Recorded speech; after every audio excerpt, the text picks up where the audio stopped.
Time is running short. I don't exactly have 4 hours today, so let's go. So yes, but I'll be honest with you, I've already forgotten what task you just asked me to do. Hey, you know what? That's fair. Just keep doing what you keep doing, and we'll be fine. This internet acquaintanceship can continue.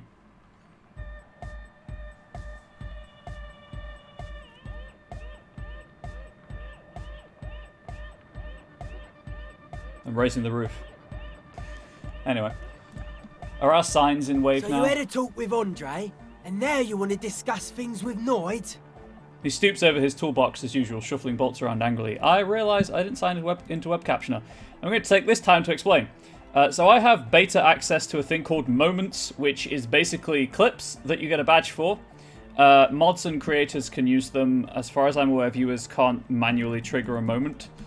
But if you're a mod in chat, keep an eye out for things that you think the community might like to see. I'm also going to try and do it. The command is /moment, and it will do a 30-second clip, and then I can edit the clips after the stream is finished. Right now it is 5 moments maximum per month, and the more moments that someone is a part of, the better their badge gets. There was something else to do with them as well. You have to manually accept them. That's it. You have 3 minutes to accept a moment badge from when it's unlocked. But you can do that on desktop, browser, and mobile. Apparently not on console. So get wrecked, console viewers. That's fine, man. But I've got to warn ya, our signs are still off. It'll take some time for me to get my sign on. Okay, maybe I'll come back later. I have other things to do than talk to people in that tent right now. I'm hoping by the end of today's stream, I've got about 3.5 hours-ish to have explored everything. It's probably not going to happen because conversations in this game take a long time to finish. And if I had to, apart from obviously just the sheer number of content warnings above me, if I had to pick fault with this game, I would definitely say some of the conversations just take way too long. That's just personal preference, though. And it's not attention span stuff, it's just I don't know, they just feel needlessly long. But maybe that's just me. I do also need to go and talk to the washerwoman, obviously. So this is the church, I assume. Yep. Sign reads San Bruno 1147. You feel the shadow of a very large building fall on you. I'm not going to go in, I'm just going to look around it. Dusty pews in the shadows, many seem to be missing.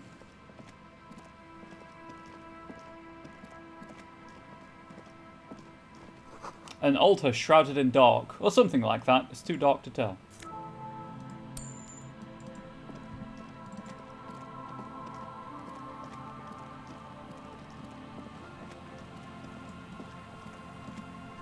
A dead phone, a smashed receiver like someone hung up too hard. Someone must have worked hard to smash the plastic dome. A metal payphone under a yellow plastic dome. You could use it to call someone, unless you're out of change. That dome looks kind of broken, actually. I'm not going to call anyone, I need the money, but it kind of looks broken if you ask me. There's a slit in the concrete here, the sewer. Oh no. We're going to nest.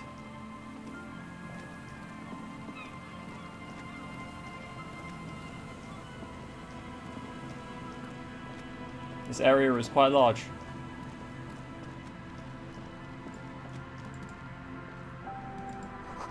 No boat in the boathouse today. Section of the coast hasn't been used in decades.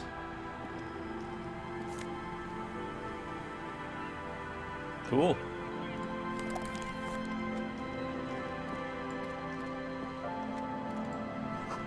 The boathouse is shoddily constructed. A strong breeze might blow it over.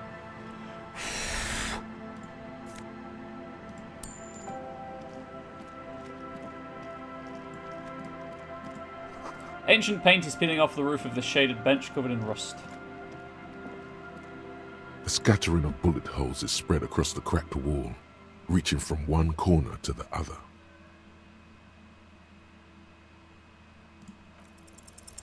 row of ghostly shades stand facing the wall. There are many of them, a dozen at least, their heads lowered and eyes blindfolded. It's quiet. No sound. No movement. Ah, firing squad. Gotcha. 10 meters away, other shades are lined up in an orderly manner. Automatic rifles primed. A gust of wind blows by. The coats of the firing squad flap slowly in the breeze. A single person stands on the side. Snowflakes fall on the wooden planks and the surrounding sand dunes, covering the land with the white of innocence.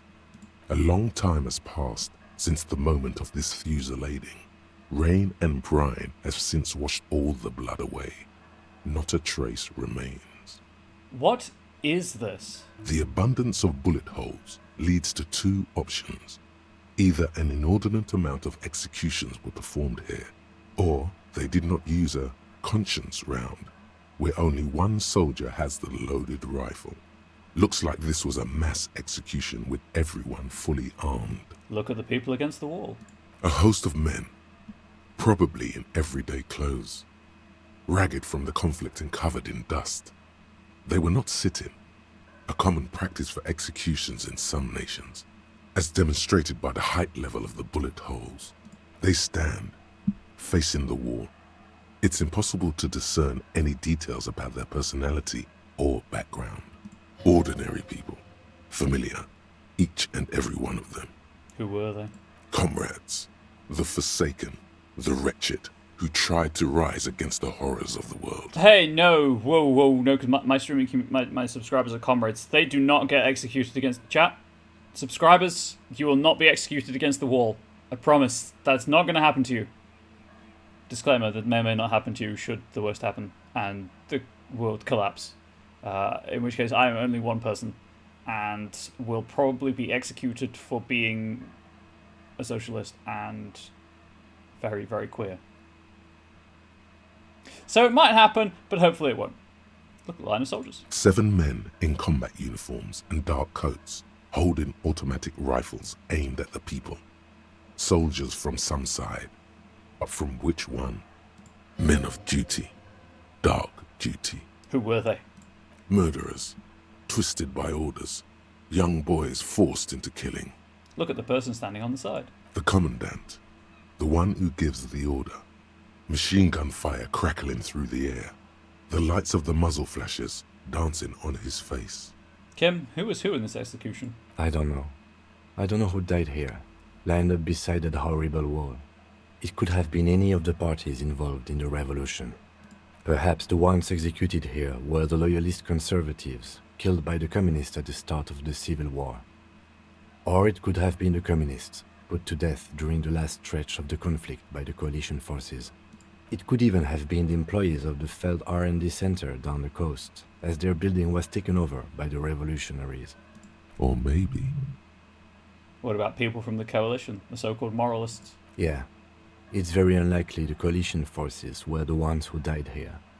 They were always the last ones against the wall. To be honest, if a coalition member was anyone in this situation, it was a commandant, the superior giving the orders. Goodbye. A cold sea wind blows away the figures.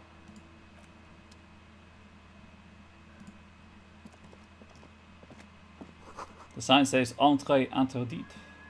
No entry. An old ticket taker booth no longer in operation. People paid money to park here? No one would pay now.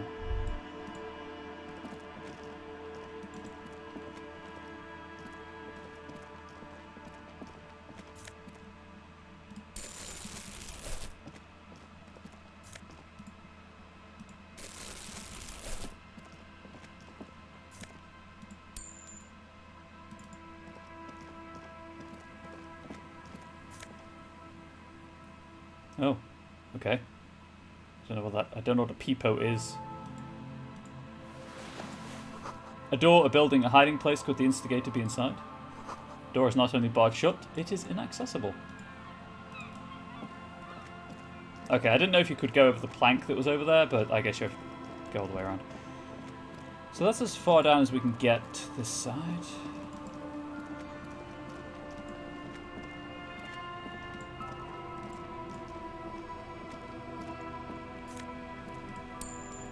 Hey, Des, how you doing?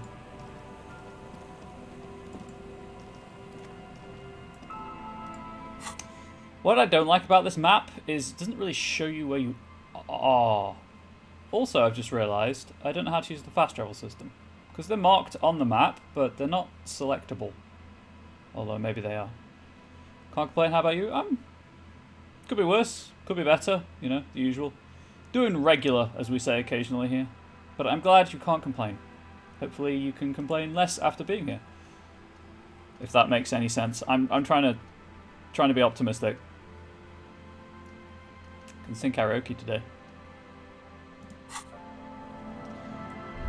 That stuff's all up there, so let's go this way. Tiny cages carefully constructed. Have we found Professor Donkey Man? Here we go. Yes! Nice and easy. No way out, little guys. Not out of this gem. And of course, Professor Donkey Man is Australian. Wonderful. Complain when Bubbles leaves, but no one ever hears me. I'm sorry, unstable days. There's a cylinder on the ground in which the man is arranging some netting. It looks like some kind of trap. He notices you. Who's there? Oh, the police. Hello, officers.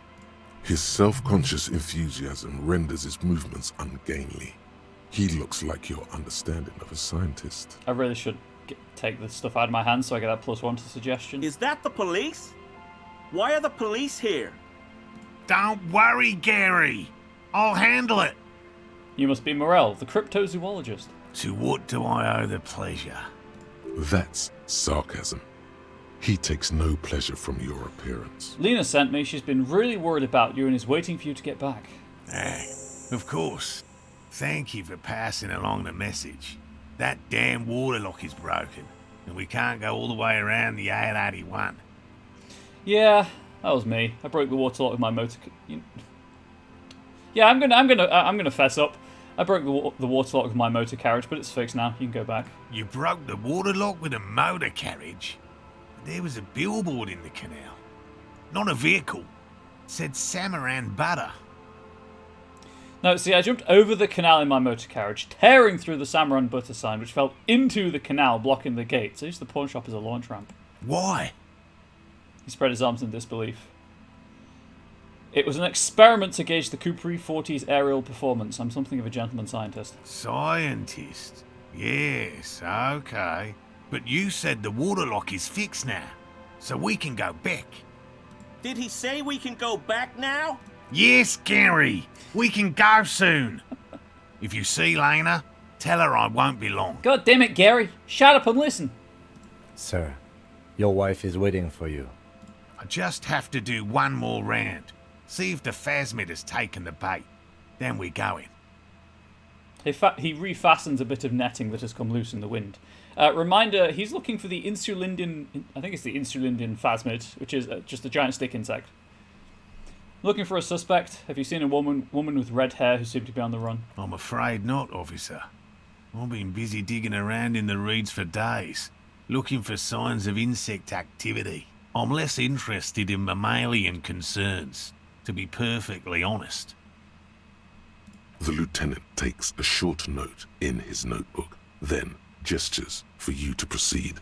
Tell me about this phasmid you're looking for. Well, first of all, it's damn difficult to find, which is why we've been knee-deep in the reeds laying traps for it. What makes it so difficult to find? Good question. Being a phasmid of the order Phantasmodea, a ghost insect, it disguises itself as plant matter. In this case, the reeds. Awful lot of reeds around, aren't there? He looks around. Side note, while yes, stick insects are really freaking cool, the walking leaf is better. Why would I say something so controversial? I don't know, I just feel like stirring the pot there, I guess. The walking leaf is the tippity-top phasmid. And I suspect it may have also developed other specialised techniques to protect itself from predators, or scientists, in our present case. It seems like the kind of game where the Insulindian phasmid is totally real and it's going to have a bearing on the story. What sorts of specialised techniques is the phasmid using to hide itself? It's my hypothesis that it has evolved certain electrochemical defences that allow it to interfere with animal perception, impeding pattern recognition, confusing the visual cortex. Hello, viewing. I am Comrade Bubbles. That's a dad joke. Hey, Byron, how you doing? But I cannot describe how these defences work, much less how they evolved, without studying a live specimen. Yes, it makes perfect sense. You're beginning to suspect there's something paranatural about this phasmid. How big is this phasmid? I'm expecting it to be quite giant. One known species of phasmid, called the Megaphasmodea zoensis, is about the size of a grown man's forearm. So, He leaves the conclusion up to you. Why are you so interested in the stick bug? Aren't there more sensational animals out there? typical rookie assumption. He flashes you a sideways smile. Insects are much more sophisticated creatures than those unversed in zoology give them credit for. They really are. Even simply catching a glimpse of the Insulindian phasmid would be the apex of of any cryptozoologist's career. But to study it and its defences, find out how it stayed hidden so long. He shakes his head. Oh, hey chat, so I was reading. People out there have genuinely made electrons small enough to insert into fruit fly brains to get a measure of the local field projection of what brainwaves they can pick up. That's a thing that people have done. Kind of wonder how long it took them to do it, but there we go. Would be glory itself. What have you discovered about it so far? Very little, I'm sorry to say. No one's ever captured a specimen, so all our information is based on first and third-hand accounts. Get out of here with your second-hand accounts. So no one's ever found one? Not yet. That's what makes it a cryptid. He holds up an index finger. Just out of curiosity, if there's no proof of its existence, how do you know it's real? The lieutenant interjects. I know it's real. The cryptozoologist says, brusquely enough that even he seems taken aback by it. It's clear that his obsession with the phasmid is driven by Hey, something Angel. more than the pure pursuit of scientific advancement. By which I mean, I've heard enough first-hand accounts to believe quite firmly that the Insulindian phasmid is more than mere superstition. Oh, I'm don't get me wrong. I'm not saying that making electrodes that small is a bad thing. I'm just like, who looked at a fruit fly and thought, you know what? I'm gonna make an electrode to stick it in your brain. Yes, isn't remote-controlled insects something that's being seriously researched? Lena said there've been sightings of it here in Martinez. Have to go for 30 minutes. Can be here for a bit. Well, you can be here for about 30 minutes, and we will hopefully be mildly entertaining for those 30 minutes, babe. Lena said there has been a sighting of it here in Martinez. Yes, the most recent sighting was by a couple of teenagers along the coast here. That's what brought us to Martinez specifically.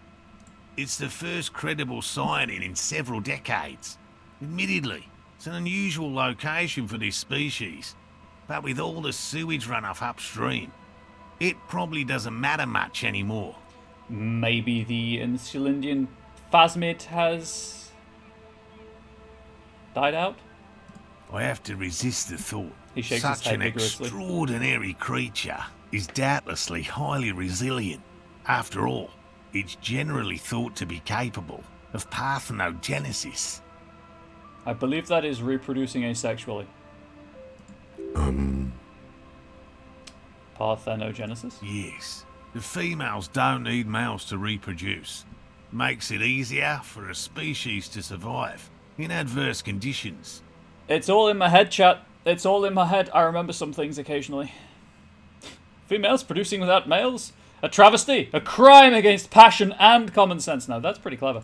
Yes, the Insulindian phasmid is a very clever insect.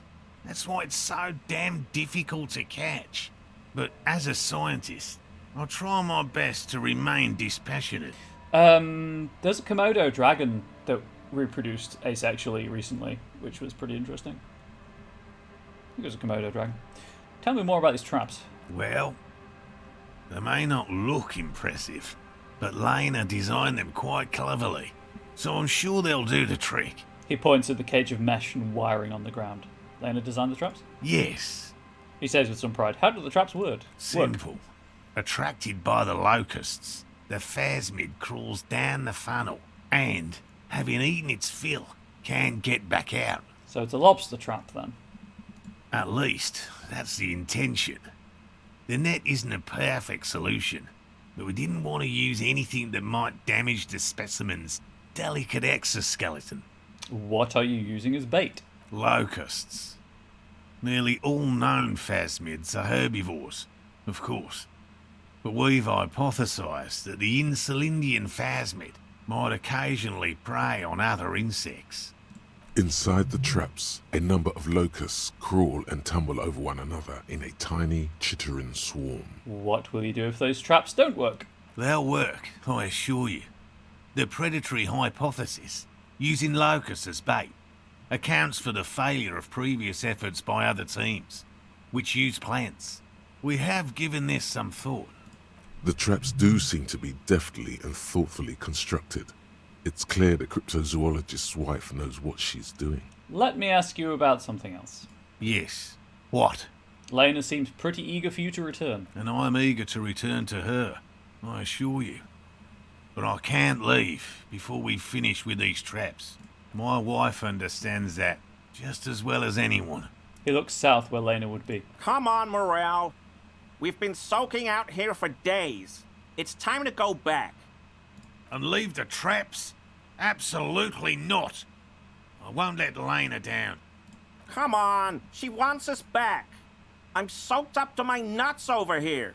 We'll both catch reed crabs if we don't dry out soon. 1, Gary's voice is a choice. He's a crypto-fascist, apparently. 2, reed crabs? That sounds like a made-up thing. Won't let Lena down? Sounds like the cryptozoologist's wife shares a special connection to the phasmid somehow. I didn't know the phasmid was so important to Lena. Of course it's important to her. She's seen it. A verified sighting, on record. One of only 4 this century, and it's hers. She's seen it? Really? She's sighted the phasmid? She didn't tell me that. Yes. That's how we first came to know one another, in fact. But that's her story to tell, not mine. He coughs, then continues. Needless to say, you must ask her about the mysterious phasmid. Suffice to say, it's long been our dream to find proof of the Insulindian phasmid together.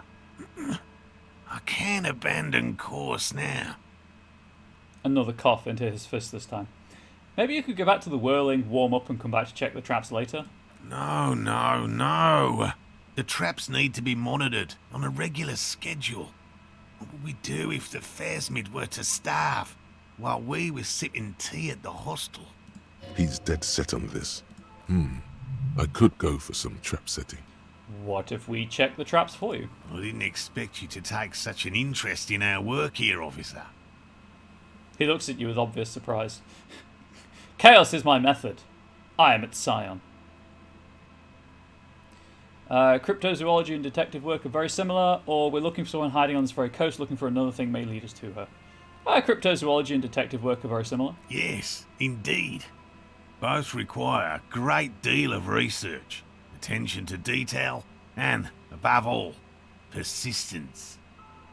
Kind of want to replay the persistence, if I'm being honest. But, and last time I set it to give myself invincibility so I could finish it, so I don't know if I'm going to do that. Where are these traps? There are 4 in total. One is to the south, on this little peninsula, by the boathouses there. It's very near. He points south. Another we set in Land's End, to the northeast. It's behind a small sand dune there, on your way to the old radio tower, after the church. The third is set near the canal, where you crossed, by a concrete slab. A big thicket of reeds going up the slope, and among them... He gestures to the trap in front of him. You should check at least one of those before returning to this one, since I just said it. This one's more of a technicality, but still, better safe and stupid then sorry. That seems like a lot. Do we really have time for this extracurricular venture?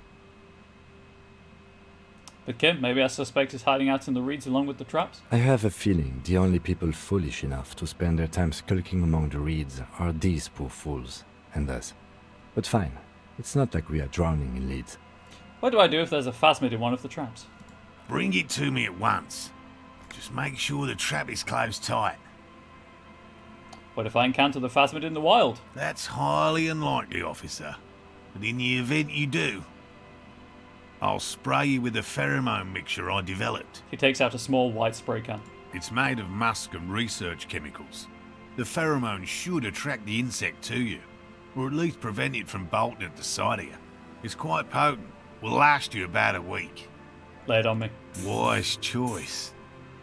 He douses you with the odd-smelling spray and then gives you a satisfied nod. I hope you're not buying this. He dispenses it without letting you touch the canister, so it would be precious like holy water. It is precious. A single dose cost me 50 real to develop. Not that I expect you to understand self-financing one's own research. He looks at the lieutenant with disdain, then puts the spray back in his pocket. I'm ready, let's get to it. Right, which means you two can pack up and go back to the whirling. Whatever he thinks about this detour, it's clear that these men are exhausted and in need of assistance.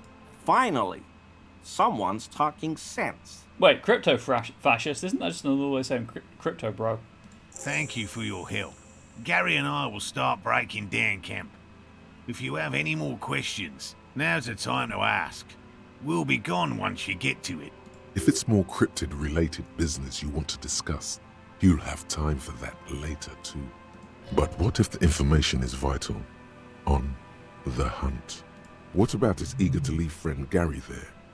Talk to him too, perhaps. Yeah, we're gonna talk. I don't mind so much about this. I'm on a time limit. We're gonna talk to Gary first. Hello, I'm Gary. Very generous of you to help us out, officer. Yellow man. I mean, officer. Wonderful. Starting off strong there, Gary. Starting off very strong. The lieutenant raises his eyebrows slightly and takes out his notebook. Yellow man. That sounds awfully familiar. Something to keep in mind for later. I'm just waiting for my friend Morel to finish up with his insect traps so we can return to civilization. Not a lover of the great outdoors? I like nature, just not this bloody coast. It's mostly drunks and degenerates that come here. There it is, perfect. I'm sure you've been tempted to drink. Oh, I've been tempted. He nods gravely. But someone has to stay strong for Revocol. Revachol. His gaze shifts to the pile of soggy logs at his feet. He pronounces Revocol with a hard K, unlike other people. Serious question time. This man is no innocent. No one is. Is this your mug? Hold up the yellow man mug. My mug? Why would you think that? His eyes widen at the sight of the mug. He's seen it before, all right. You said yellow man. That's not something many people go around saying. Really? I hear it all the time. All in jest, of course. No offense meant to anyone. Just admit it, man. You put the mug in the trash container behind the... Still seems suspicious. Did I mention the mug was found at the scene of a lynching? Okay. I admit it. I threw the mug away in the trash container behind the hostel. I know I shouldn't have, and I am very sorry, officer. He pauses. You're not going to find me, are you? Nah, Gary, I just want information. Whew. Thank you. You won't regret this. I won't use another man's property to dump my garbage ever again. I don't know what got into me, really. Work has been stressful lately. Damn Koiko's price dumping us out of competition. What did you do, Gary? Nothing. Just answering some questions. Helping out the law. What the fuck did you do, Gary? Here we go. Start pumping that sweet info. Gary? Oh, how did you get into the trash container? I know a guy who works with the trash collection services. CS Municipal. He gave me a master key for the trash containers of Martinez. Why would you need to get into everyone's trash? So I can use the Whirling's trash compactor to store my own stuff. Garbage disposal is expensive as hell. The damn Hemians run it like a mob. I'm sorry, okay? I thought I could cut costs. I shouldn't have. I shouldn't have disgraced myself. Disgraced? No need for the histrionic, sir. It was, after all, just a trash container. The lieutenant raises his eyebrows and looks up. He studies his reaction. Gary doesn't answer. Gary, did you put the clothes of a murder victim, the man who was hanged behind the whirling in rags, into that trash container? Officer, please. Let me explain. It's not like that. He raises both hands. Do. I was only cleaning up. I live right across the yard from where he was hanged, and I saw him stripped naked. All the clothes lying around in the yard, smelling. People are animals, you know? Okay, then what happened? Then I came out to clean up the rags because no one else would. I put them into the whirling's trash, along with a broken mug, admittedly. He changes his mind mid-sentence. Okay. I was coming to throw the mug away, and, well, I threw the mug there and the clothes too. Right. It was just civic duty. The lieutenant remarks drolly. Exactly. That's exactly what it was. Civic duty. As he shifts uncomfortably, a series of clicks, like the clinking of glass beads against one another as they roll across a hardwood floor. You've heard this sound before, but where? The ceramic armor? You wouldn't know anything about the victim's missing armor, would you? Armor? No. I mean, yes. Of course. I know he was wearing armor, but I don't know anything about it. There's something going on here. You should observe him more closely after this topic is concluded. What's that strange sound? What sound? The clinking sound I just heard when you moved. Really? He fans his arms out slowly, and this time his motions are soundless. There's lots of weird stuff out here in the reeds, though. Insects, trash. Could be the wind shifting some garbage nearby. This guy's wearing the cuirass, isn't he? Let's move on for now. I hope I can help your investigation. In my small way. You said Revocol? I like to pronounce it the hard way. The old way. The Vespertine way. He nods solemnly. He winks at you, trying to relay some hidden message, inviting you to mispronounce it too, perhaps. It's odd. It's a secret rite, a very fringe nationalist handshake, probably. Do you know anything about the man hanged behind the whirling in rags? I told you everything I know, sir. I'm truly sorry for the mug, but I have nothing to do with that. He shifts uncomfortably in his clothes. He's not feeling too comfortable in his own skin. Odd, I'd say. Are you a cryptozoologist too? No. I help Morel with research sometimes, and I've learned some things along the way. But I don't usually go in for picnics like this on my own. What does he do then? This feels like a good opportunity to dominate him. But he might not be a bottom. What do you do then, if not cryptozoology? Oh, this and that. Sounds intriguing. Sometimes. See, he's being evasive. Shake him up. Show him who's boss. That's not an answer. I just didn't want to bore you with unnecessary detail, officer. I work as a special courier.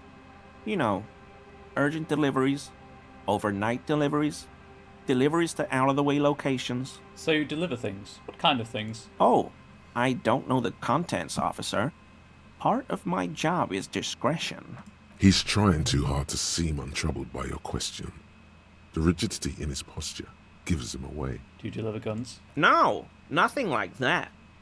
I leave that to companies with hundreds of years of tradition in arms manufacturing. No need for an amateur like me cutting in. Do you deliver drugs? No. That's far too dangerous. Besides, dealing drugs isn't for people like me and you, officer. There's the fascism. There's the racism. Do you deliver letters to the secret mistresses of corporate and government officials? What do I look like? A pansy? Besides, that kind of cavorting goes against the community values that would strengthen our city. You're a simple cop asking a simple question. He can't beat around the bush much longer. Come on. You've already behaved suspiciously with the trash container business. Stop evading the question. Okay, fine. You got me. I'm a special topping pie delivery courier. What? You heard me. I deliver topping pies. It's temporary. I'm looking for another job. Not many jobs for good men out there these days. You said you deliver special topping pies. What makes these topping pies special? They're wheat-free and vegan and huge. He pauses. Also, that sounds quite nice. He's thinking of a way to gain some advantage from his embarrassing situation. That's basically it. I'm a pie delivery man. How about we change the subject? I'm satisfied. Are you satisfied? Because I am. You were surprised to see my colleague, Lieutenant Kitsuragi. Not many Sealites here, or anywhere, other than Sail. I meant no offense, truly. Do you remember how, when we met Measurehead and I said the next racist will be a really good one? Yes. Well, this is that racist. He gestures toward Gary as though he were presenting a work of art. Yes, our lucky racist. Hey, man, all I meant was there are not many Sealites around here. I'm just stating a fact. Dude, the lieutenant is a native of Revachol. Oh, yes, of course he is. I was just speaking about his connections. Let's change the subject, okay? He flashes an impenetrable smile. I'm going to... Can I...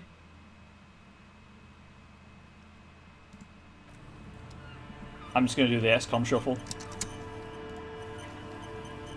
Always a pleasure. I mean, officer. That shirt Yeah. looks very uncomfortable on him. Look at the buttons, barely keeping that thing together, as if something is ready to rip out from underneath. Something worn underneath it. Yes, like a piece of ceramic armor, for example. One that makes a clicking sound when the plates meet each other, resembling pearls or marbles, stolen from the corpse in the yard near where he lives. I see you're a connoisseur of high-quality combat gear. I knew you'd figure it out, officer. He sighs heavily. I'm sorry I didn't tell you at once. He unbuttons the shirt. I was ashamed of what I did. And I didn't want you to know. You see gleaming white ceramic shine underneath. A thin layer of interlocking plates covers his gaunt torso. This shame is surprisingly sincere. Gary, what's going on? Later, Morale. I've got apologizing to do. No, you've got explaining to do. The lieutenant's tone is icy. Give me that armor, now. He sighs again, hangs his head, and unbuttons his shirt fully. A cuirass that matches the dead man's boots comes into view. Soon it is in your hands, smelling of his sweat, but so light to hold, like a bag of cotton. Why did you really put those clothes in the trash? Everyone was picking those pieces off him, and I was watching them do it. And they'd scattered his clothes all over the yard. Everything was smelling. He looks at his feet. So I went there to take out the trash and started cleaning up. All those rags on the ground, him swinging up there, and I had a lapse of honor, sir. I thought, he's a foreigner. They all say he wasn't from here. And that excuses you because... Only the cuirass was left, so I stripped it off him. It was early in the morning. No one saw me. I took it with me. It was a mistake. Had I known it'd give you guys trouble, I wouldn't have... The lips start... Fuck. His lips start quivering. How did you get it off of him while he was hanging? It's okay. It was a loose end, and you are tying it up now. The lieutenant jots something down in his notebook. I'm so fucking sorry I called you Yellow Man. Sealite officers commanded the suzerain's navy. Most of them sided with the king when... He shakes his head. They were thoroughly conservative men, he realizes suddenly. It's difficult to say what the lieutenant thinks of this historic apology. His face does not belie Wait, emotions. did we maybe just slightly change a racist mind? Why did you lie to me, Gary? Because I was weak. I should have told you the moment I saw you. But He says, staring at nothing in particular. The hell, Gary? You in trouble? I'll explain later. He doesn't muster up the strength to yell. Do you know who killed the hanged man? I always thought it was the Union. Some Union hardasses lynched him because of the strike. But almost everyone in town knows that. I wish I could tell you more. He shakes his head. Are we done here, Gary? Yes, absolutely. I will never do anything like this again. He looks around, relieved of some burden, his mouth still quivering. Thank you for your cooperation.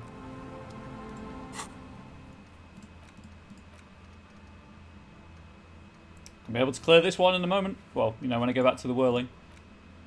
I found one armor piece. Pain threshold, volition, and empathy.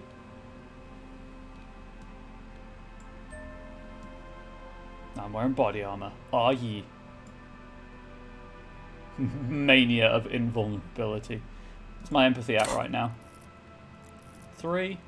I've got 2 skill points.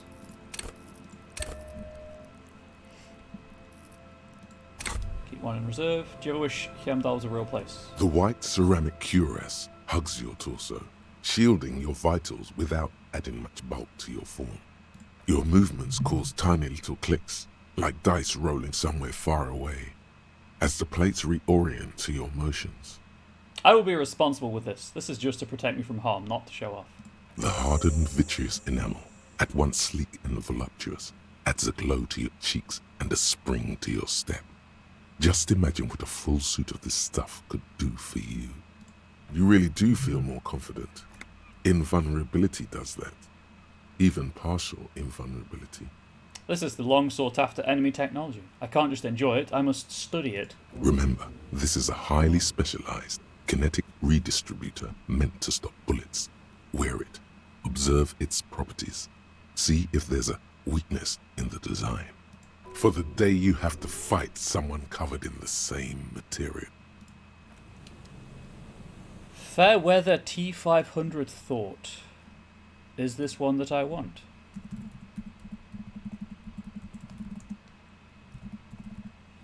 Oops.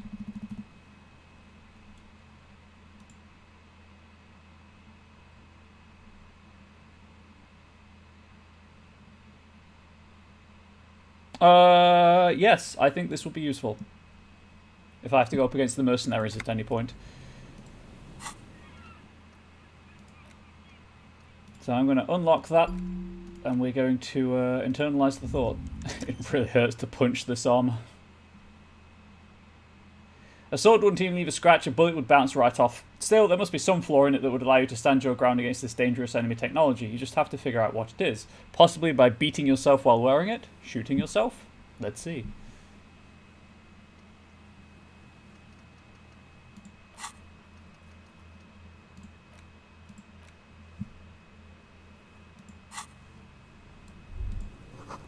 These socket locks smell of ignition fluid, still they won't light up.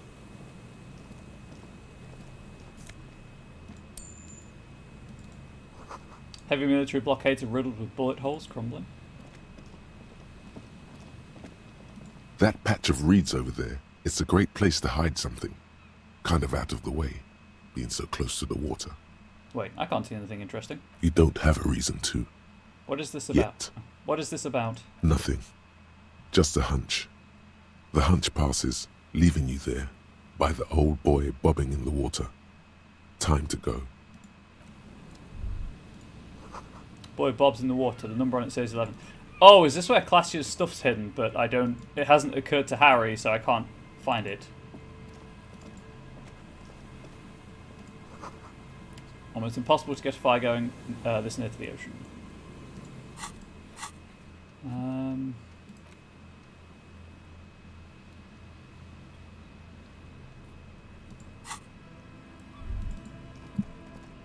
Guess we'll keep going up. Just kidding, can't go any further up.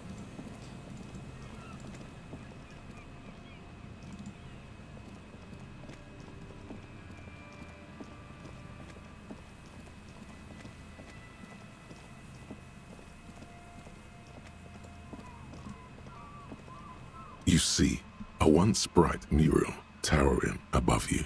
The signage has peeled off over the years, but you can still make out Feld Electrical R&D. A slogan used to intertwine with the loops a long time ago. Now, only a shadow of peeled letters remains. It says, "Tomorrow is just a whisper away." Quite a nice slogan, actually. Looks like tomorrow never came. The lieutenant raises the collar of his bomber jacket. Turn away. Quick save. And Mikhail noticed the windows, especially with how there are no windows on the south side. This was to deal with. A blonde man stands next to his son, pointing to the weather-worn ruins.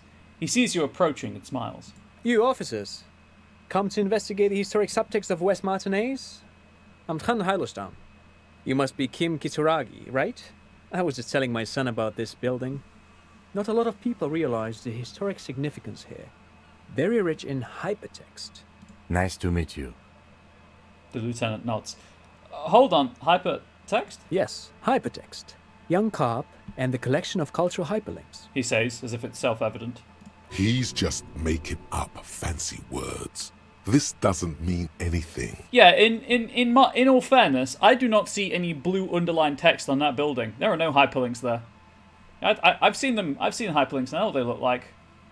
Wait, what was that about the windows before? Oh yes, so Mikhail. They had to deal with monitor glare, especially in the summer. They still had vector monitors back then. That was 49 years ago. So they didn't have windows on the south wall. You and Kim know each other? No, I can't say that we've met before, but I've heard of Kim, of course. Mikhail, say hi to the officers. He rests his hand on the boy's shoulder. The child stays hidden behind the hem of his father's coat, clutching to his worm-themed colouring book. Mikhail's a little tired today. We spent all night trying to run Orbis on his radio computer. Have you heard of it? It's a programming language used in Grad. Quite tricky, but he wanted to play this Grad-made adventure program. We've been getting really into worms lately. But I assume you're not here for giant worms when there are so many real things to see. Just as I was telling Mikhail before, this is where the Coalition landed in '08. We could be standing on what is the most interesting landmark in Revachol West. He points to the building again. This man is your half-brother. You feel it. But why? I'm looking for a suspect. Have you seen anyone suspicious around? No, I'm afraid I can't help you with this one, officer. It's just a regular day off for me and Mikhail here. He pats his son's head. So you haven't seen anyone around? No, I'm sorry. As I said, this is just a day off. We just arrived anyway. There's something friendly and familiar in how he says that. A day off. What's so fascinating about an empty old building? Aha! But it's not just any empty old building. He raises his hand to his eyes to shield himself from the freezing snow. All four of you turn to admire the mural before you. What not a lot of people know is this used to be the R&D department of Feld Electrical. And Feld, which now sells ink cartridges mostly, was once a top dog in the turn-of-the-century cybernetics boom. Hold on. What's R&D? Look at the building looming over you. It looks old and weathered, with seagulls picking apart its stone and metal carcass. Bushy undergrowth has taken hold of the collapsed rooftop. Some kind of bird has set up a nest on a broken windowsill. Wait, what's an R&D department? Apologies, it's an acronym for research and development. They don't use it anymore. He smiles brightly, laugh lines around his eyes. You're probably more familiar with RTD, Research and Technological Development. Mea culpa. You are not familiar with that one either. This man is a bookhead. I don't think I've ever heard of this Feld Electrical. That's not surprising. Only a vestigial ink cartridge and ferrotape manufacturer remains. He adjusts his suit jacket. They started out as a midway electronics outfit in Königstein 2 centuries ago. After an aggressive move to Revachol, Feld became a global player in the emerging personal electronics market of the pre-revolutionary era. Still, Tricentennial was beating them in business machines. But Feld had an ace up their sleeve, or should I say they were developing an ace up their sleeve. He grins. I'm mixing my metaphors here. What was that ace? It was here in Martinez, possibly in this very building, that they developed prototypes for a tape computer. He pauses for effect. A tape computer? Mm-hmm. An elegant folding mechanism of rollers and ferrotape ribbons, portable enough to be a take-it-home solution. Revolutionizing business machines, possibly even bring them to the average consumer. Can you imagine, chat? A computer in every home? Which is a feat of engineering even today's giants, Rehm, ICN and ZAM, haven't achieved yet. He grins, admiring the sentence he just produced. He assumes something like a combat stance, facing the wind. What happened? Indeed. What? The revolution! The boy wipes his nose on his sleeve. Unfortunately, their moonshot project never made it to the market. He nods. Feld's move to Revachol backfired. The revolutionary government liquefied their assets and expropriated those very advanced prototypes. Possibly from this very building, or one of the adjacent ruins. He pauses, pointing to the other building, then continues. All of this was built by Feld, even the boardwalk. Wild Pines built Martinez proper as a resort for their middle management. Feld built this side of town for R&D. What happened to the engineers, the company people? Oh, I'm afraid it didn't end well for the boys. But this story is a bit too dark for little Mikhail here. Now, if you were to ask about tape computers... He smiles again, as if he's somehow personally responsible for this bleak turn of events. Wait, is he saying that we should just bypass the excesses of the revolution? He means he'll die at the hands of the communists. Officer, I told you this chapter of history wasn't on Mikhail's curriculum yet. Let's keep this kid friendly. The boy looks first at you, then back at his father, confused. What did the revolutionaries do with those advanced tape computers? They used them for military communications, but also to write and send out press releases, the most notorious example being Le Décret de Mars. He says, while his son looks up, idly chewing on the corner of his worm-themed colouring book. What was that? What's the Mars Decree? I mean the radio transmission sent out to news agencies and world governments by the newly created Commune of Revachol on the 7th of March in the year 02. It's a beautiful piece of text, actually. A singer-songwriter I know, Charette, called it a love poem to Revachol on her political concept album, Bon Baiser dans ce Lind. You should read it. Every local library in Revachol stocks a copy of the decree. I tried to get Mikhail to memorize it. Tried to. Someone was much too interested in worms to be paying any attention. He looks at his son, who starts giggling, his face hidden behind the book. The kid takes a peek at the green and silver worm on the cover of the book, already forgetting about this part of the discussion. How did those tape computers work? Did they work like radio computers? Actually, no one knows. No one even knows what a computer made entirely of tape would look like. But word has it, they were very elegant, exquisite, alien-looking turn-of-the-century hardware. He raises his finger, remembering something. 10 years ago, I did a little freelancing, I guess you could say. I was a special consultant for an exhibition at the Wompty Dumpty Dum Center in Vredefort, Oranje. Worms! It raised the same questions, and we had lengthy discussions with Paul Ockerman, who was head curator at the time. This was before the twins Keith and Guy Juice joined the team. Trying to... Wait, can we just rewind this conversation back to the Wompty Dumpty Dum Center? What? Wait, did he just say Wumpty Dumpty Dum Center? I wrote this game. I'm a future seer of the highest caliber. He did it. He said Wumpty Dumpty Dum Center, like it's the most natural thing in the world. What the hell is a Wumpty Dumpty Dum Center? And who the hell are Keith and Guy Juiced? Okay. The Wompty Dumpty Dum Center, Paul Ockerman, Keith and Guy Juiced. What are you talking about? The Wompty Dumpty Dum Center for Contemporary Arts. There it is again, those The words. exhibition itself drew on Lagerman's notion of memory, and so there were some parallels. That's why the head curator, Paul Ockerman, chose to... You're making this up. Turns to the lieutenant. Kim, is he making this up? In fact, I'm not. The Wompty Dumpty Dum Center is a place you can visit if you're ever in Vredefort and are ever in the market for an exhibition space / contemporary art research center. He clears his throat. Okay. I'm going to type in the words Wompty Dumpty Dum Center into the wiki.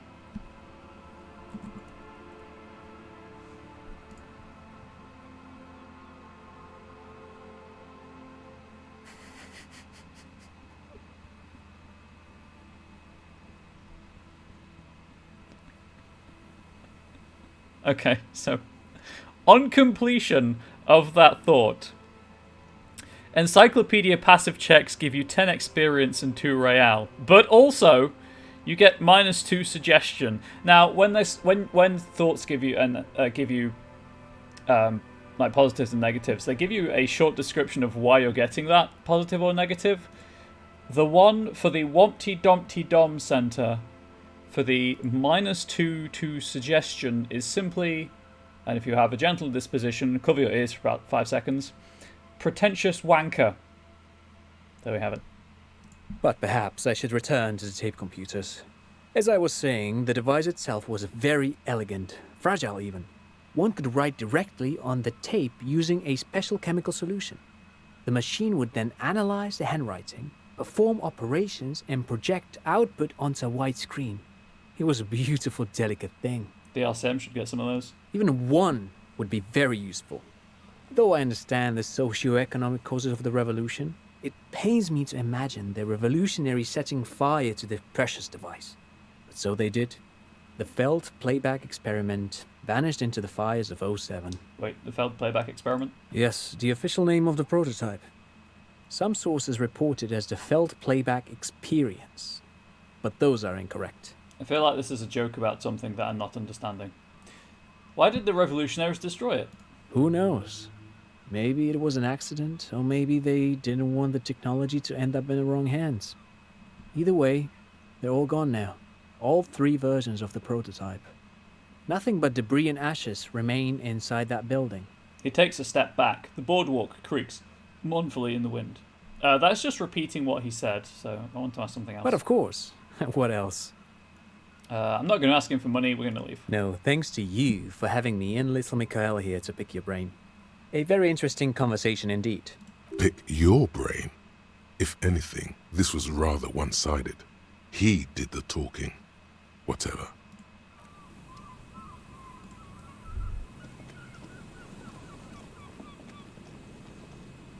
Another power box, it charges nothing now, it's empty.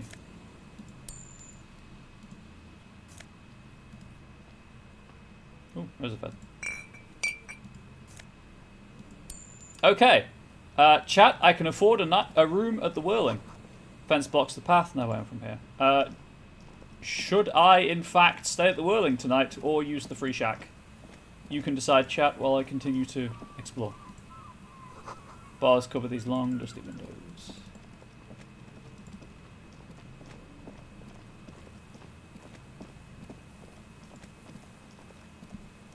Quick save.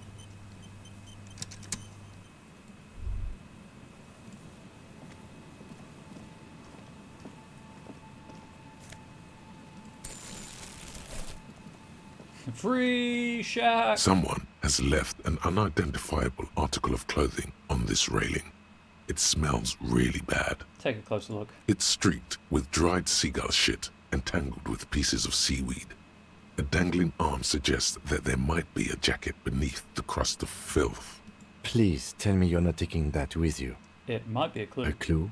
You think our suspect is a seagull who's been defecating on unsuspecting jacket? No. Me neither. You should still take it. Besides, you're basically done. I'm going to grab it when he's not with me.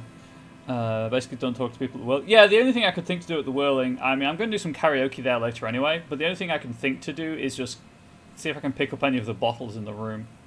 Chicken shack. Sure, why not?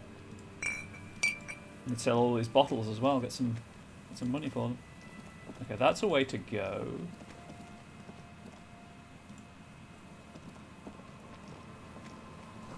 Vagrants have recently repainted the top red, water drips from it.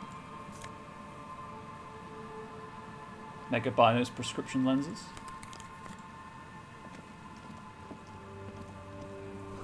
Coin-operated weighing machine hasn't been used for a decade.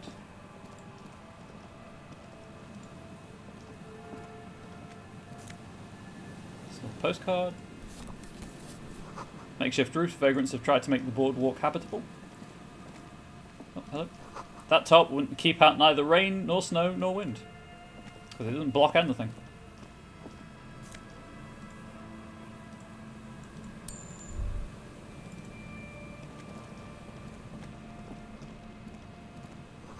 Big wine canister. It's open and empty.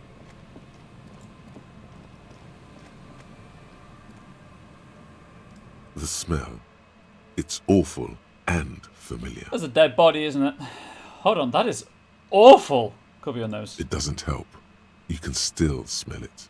What is it? Don't you recognize it? That hideous pungency, that faintly cloying sweetness. Only death smells like that. Yep, that's a dead body. Something cold wakes in the pit of your stomach. Heads up, Lieutenant. Fear. Something's not right here. The lieutenant has already brought a handkerchief to his nose. There's some tear, an empty cigarette package, and a crumpled kebab wrapper in the trash bin. Examine the tear. 2 empty bottles of Tallulah vodka and a can of black potent porter is all you find. No, there's more in there. Livis strawberry liquor, plus some Pilsner bottles too. Better not pick them up. They seem unhygienic. A tragedy. The lieutenant looks in the can, eyes watering from the smell. He shakes his head with genuine sadness. Examine the package. Whoever tossed it here was a heavy smoker. The brand name reads Red Astra. Examine the kebab wrapper. You see traces of mayonnaise and ketchup on it, as well as a tomato wedge. The wrapper reads Shish Kebab Revachol. Ah, well, that's not a mystery. The tomato did it. Never trust that red fruit, technically. It's no older than a day or two. No mold yet. It's hard to concentrate in the smell. The sea air brings some relief. Okay. Dead body. A man lies on the boardwalk, his limbs bent and neck turned at an unnatural angle. Right next to him is an empty bottle of spirits. In his cramped hand, a chewing gum wrapper. Half of his body has slipped between the cracked boardwalk, starting with the right leg. The fall has left him broken, contorted like a sad puppet. The smell is not as bad as a 2-week-old corpse, but it's definitely heading there. Hold on. The lieutenant squats next to the corpse and examines his face. 2 bulging eyes stare back at him, void of any sign of life. Lividity is faintly pronounced. Whoever this is has been dead for 2 days. No longer.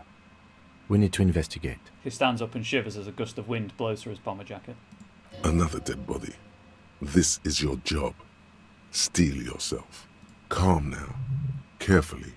Just another day. Just another dead body. Breathe. Study the man's clothes. He's wearing mud-caked boots, beige trousers, and an old brown leather jacket with a bright blue lining. There are traces of kebab sauce on his chest.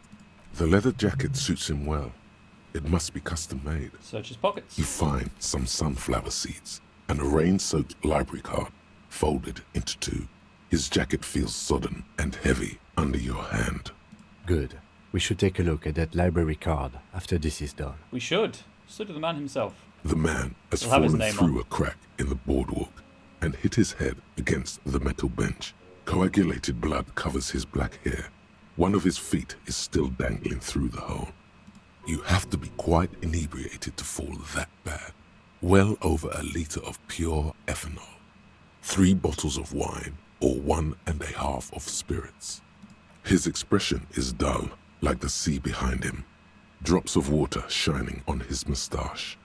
His eyes, empty and wide, look frightening in their frozen gaze. Height, 170 to 175 centimeters. Curly hair, stout build. Age, approximately 50 to 60 years. Study the surroundings. There's some dried blood on the metal bench, right where the corpse's head rests. The floorboards are rotten and slippery wet around the hole. An empty bottle lies nearby. A chewing gum wrapper is clutched in his fist. Examine the man's head. A dried chunk of blood covers the hair at the back of his head. An open wound. It's sticky and cold to your touch. I don't see any other major wounds, do you? No, just this one at the back of his head. Seems like the head wound was fatal. It's exactly the shape of the bench. Step on the floorboards. They screech under your feet ominously. It's hard to say whether the dead man's weight was the cause of the boardwalk to break. It definitely looks fragile. You see waves churning below. Something cracks beneath your feet. He could have easily disappeared into the sea through that hole, and you would have never found him. Examine the bottle. A .75 liter Tallulah vodka with its cap missing. There's hardly anything left inside. It's mid-market spirits with a slight touch of menthol. The man meant to enjoy himself, have a good time. Tear all around us. He looks at 2 of the bottles near the coin-operated viewer, then at your yellow plastic bag. I'd prefer if you didn't collect them this time. It's not proper. True. It feels disrespectful. Very well. Examine the chewing gum wrapper. Rabowski spearmint chewing gum. Green leaves on the cover. The man's mouth is half agape from the terror of the fall. Look in. The blackness of death. Stench. You think you see white chewing gum too. Confirmed. Nearly the whole pack is there. Solidified on his lower rear teeth. Oh, don't eat the whole pack in one go. He ate the whole pack, right? It's to cover the smell of alcohol before going home. The worst thing is, I've seen it before. Almost the same scenario. Even the chewing gum. It's always the same. The lieutenant shudders from the cold. The entire boardwalk creaks in the wind as you take a step back. Who is this man? Looks like one of the locals. He'd have to know this spot to come here. You don't just walk over here. He looks south, the way you came. But that's just a lazy assumption. What do you think? At least this man knew how to party. Imagine the same scene without the bottle. Now that would be just sad. Would it? This is an omen, a sign from above. Don't start drinking again.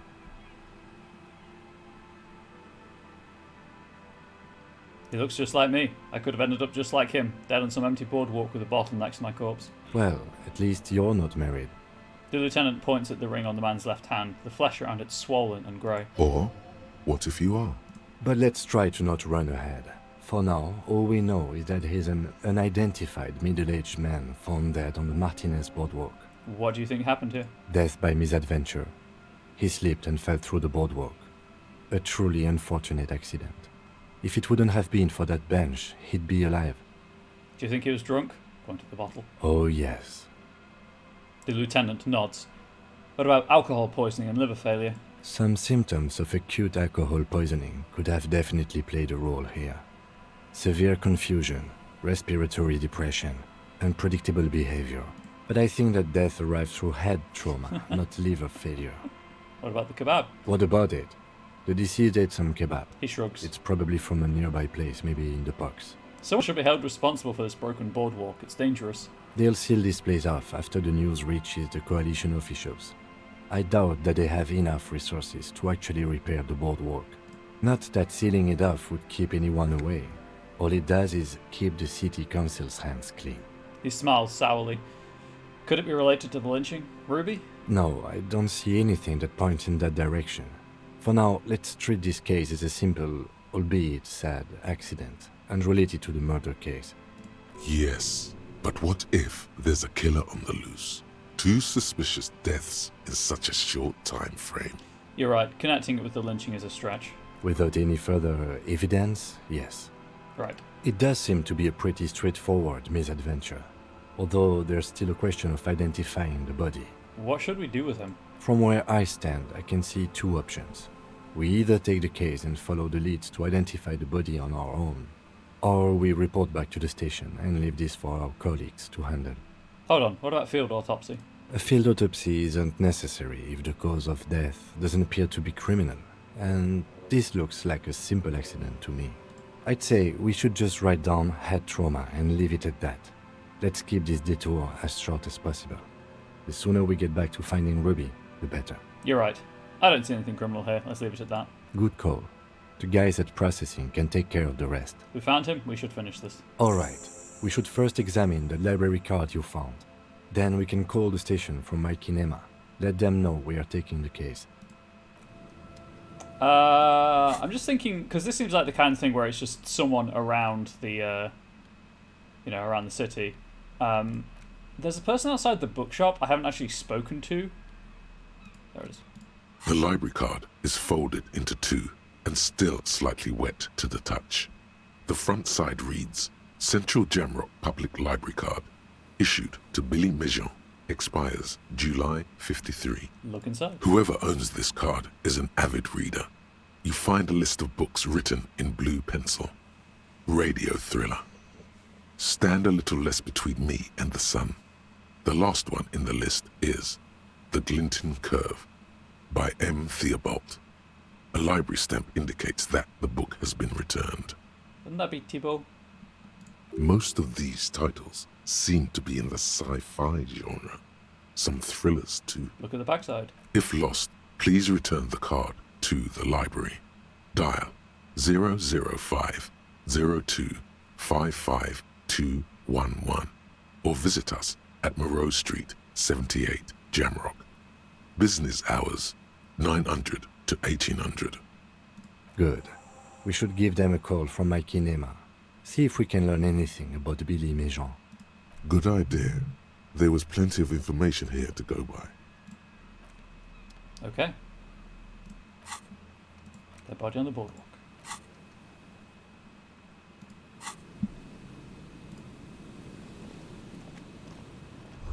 This coin-operated viewer has been out of order for years. Stop messing with the coin viewer and hold on to something. The wind is so strong. Careful there, these floorboards look rotten and weak. Nope. There it is. Moonshine probably smells like tasty fermentation. However, I need to find this this trap that the cryptozoologists put down. So I assume I need to be down here.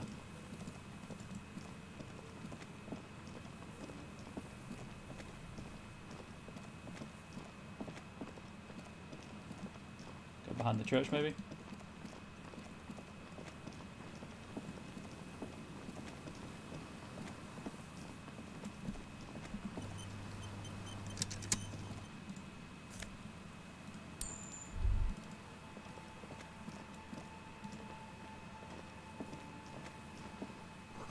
These rusty gears used to turn the whole machine. The chain trails off into the ocean to who knows where.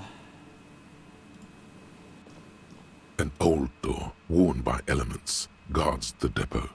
The wind has blown a sand dune in front of it. The door hasn't been opened in a long while. You see a handle. What is this thing anyway? It's military. A service depot of some sort. Used to serve as what? The washerwoman mentioned a depot up the coast. She said it was for moving ammo and cargo across the bay. This might be it. The lieutenant looks at the hunching concrete toad in front of him. It may have been used to serve as an aerostatic battleship in the atmosphere, or a fortification, like a sea fort in the bay. Which we know there is one. Could this structure have been used to take the shot? From here to the whirling? I can't see how. The church is in the way. He looks southeast and blows on his fingers. Sparrow's been recently discarded. It still smells of fuel oil.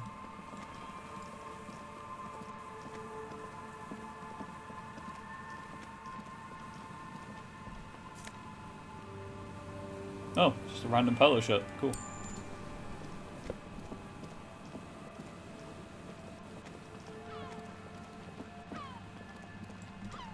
The boardwalk rises to your south. It casts its long shadow over you. Well, there's the trap, anyway. There's a trap in the reeds at your feet. Looks like the same one you saw Morel set before. Same mesh, same wiring. Look around. The reeds sway in the coastal breeze. They seem to be waiting for something. The wind picks up here, near the cape's end, surrounding the narrow strip of land from 3 cardinal directions. It's cold for this time of year. Reach for the trap. Locusts are crawling around in the trap, confused but uneaten. You see no carnivorous reed phasmid gorging on them.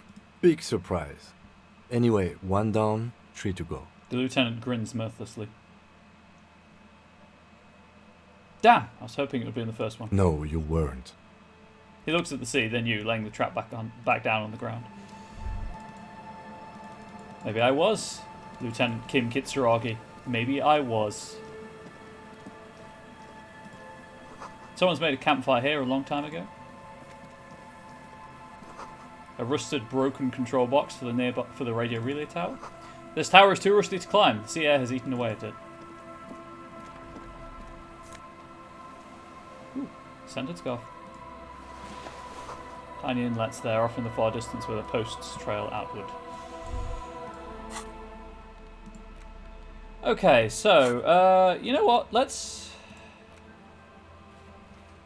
see if I can figure out how the fast travel works. Let's go back to the village. So how do I...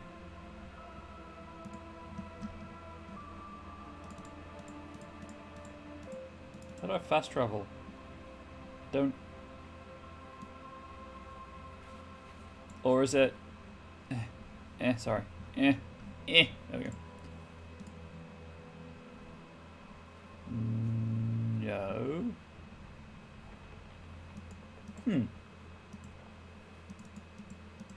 I guess I won't be fast traveling then. I just figured I'd, you know, click on the map and it would take me there. But it's... well, as you can see, it is not.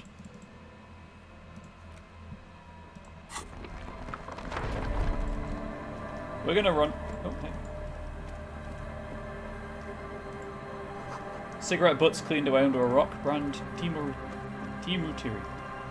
So, my plan then is go back to the fishing village, check the trap there, talk to the washerwoman, confront her with the fact that there was a bullet in the shack.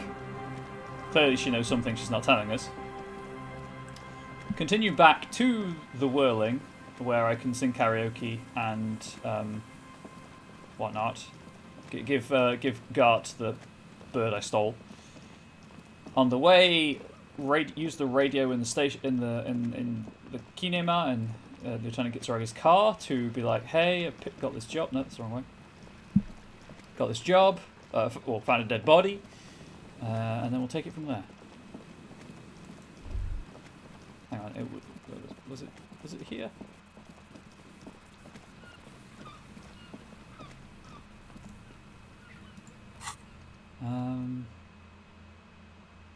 Trapped near the boathouses. They were over here.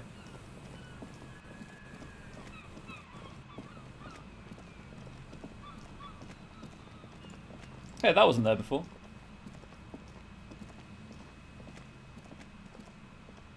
A familiar apparatus lies among the reeds. Another one of Morel's traps, weighed down by stones to keep it in place. Look around. Behind you, the ruins of a residential building rise over the reeds, shielding them from the wind. The reeds rustle confidently. That says confidentially, not confidently, unseen narrator. Reach for the traps. This trap is also full of panicked locusts. No sign of any cryptozoological beast inside. Another empty trap. The lieutenant takes a note, more out of habit than duty. I'm just gonna put the trap down. Neither does the lieutenant. He just raises his collar. It's cold outside, as always. Okay. So that's that. Might as well check the trap up here. Because I have to. This is the trap Morel just set. Checking it over, he said, is just a technicality. But the reeds by the abandoned campsite hiss and shake. The later it gets, the colder. Remnants of the camp can still be seen in the sand. The fire that's gone out. You feel strange, somehow. Reach for the trap. Nothing but locusts in this trap as well. Definitely no cryptozoological monstrosity. Empty as all of them. He pants. One more of these and we're done. His face is red from the cold sea air. He crouches to catch his breath. You getting tired? No, I'm fine. I didn't mean to complain, it's just... He's short-winded. The sentence ends there.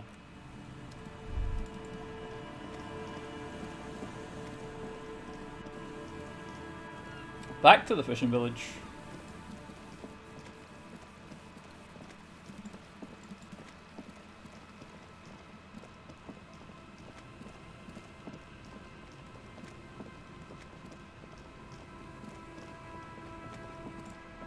Okay. I don't think I need the crowbar anymore. I don't think I need that anymore.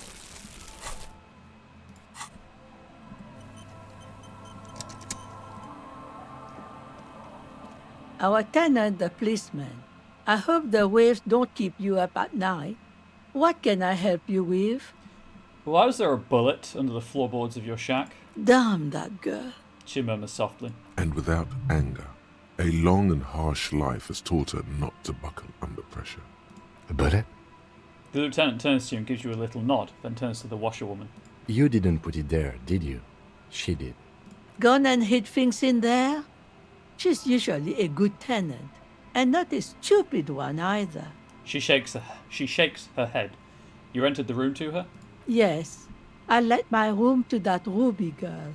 She speaks slowly, wringing out a rag after a long silence.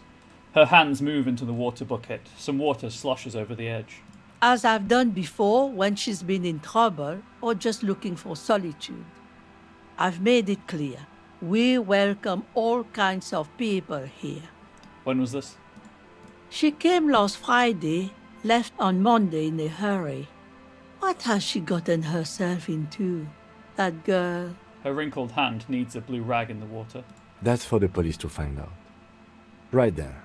Please answer each question to the best of your ability. I'm sure we have a few. You said she left on Monday. Yes, early with the dogs. Around 8 o'clock, I think. Cushion behind me has shifted ever so slightly. I can't get it comfortable. Is the room exactly as she left it? I cleaned it, like I always do. Was there anything else in there? No, What is she like, Ruby? she's good company. Knows how to talk to an old woman. At my age, you don't get a lot of quality conversation. So I really appreciate that about her. What am I? Chopped meat? She rubs her cold hands together. Did she talk to you much during her last stay? No, she was mostly silent this time. Kept to herself. What do you mean? She tried not to let it show, but I could tell she hadn't come to fish. Usually she likes to cast a few lines, but this time she mostly stayed in her room. Why do you think she left the bullet there? How would I know? She's a gruff one, but not violent.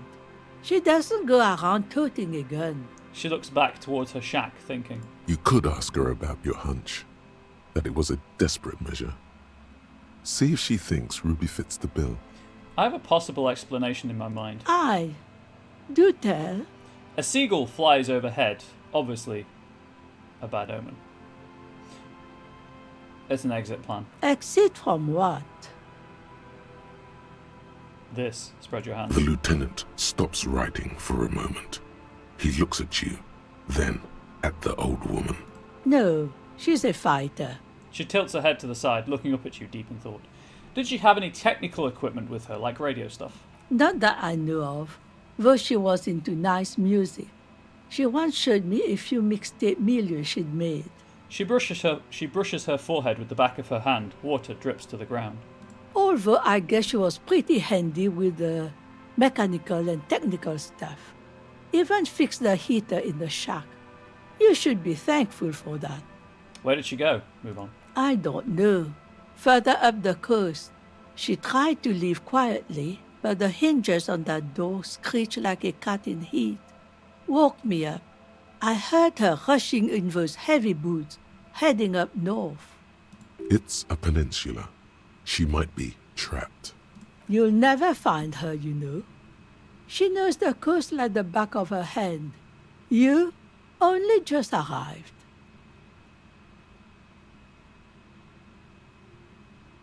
Well, if she is still here, she's either in the military depot, the Feld building, or one of the boathouses, and I'm leaning towards one of the first two. I wouldn't worry about that, ma'am. We are persistent. Further up the coast we go, then. Are you sure you would rather stay here? Get a nice cozy fire going in the heater? Seems like a better idea to me. She drops the rag into the bucket. It's clean now. The Feld electric mural. You feel like you should go look at it again. Step closer this time. Goodbye, I'm off. One thing, officer. If you do find her, please go easy on her. She looks around. The air is getting colder. She really means it. It's an honest plea. She's a good girl. Whatever she's gotten herself mixed up in.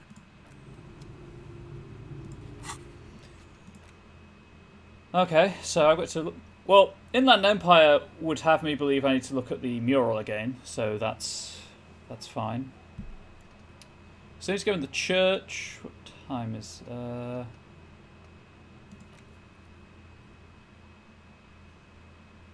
I don't know how you check for bullet tracers. I'm going to see if there's somewhere you specifically need to look. The wiki actually isn't that useful for like what you have to do though, so they might not tell me.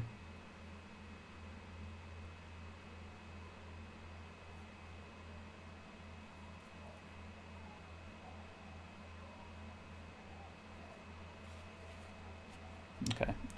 The wiki's just indicating that there'll be places you can examine, and there was nowhere here for me to examine.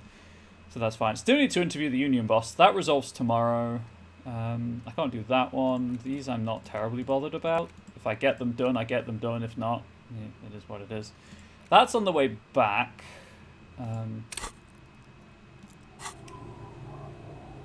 You know what? Let's go to the church.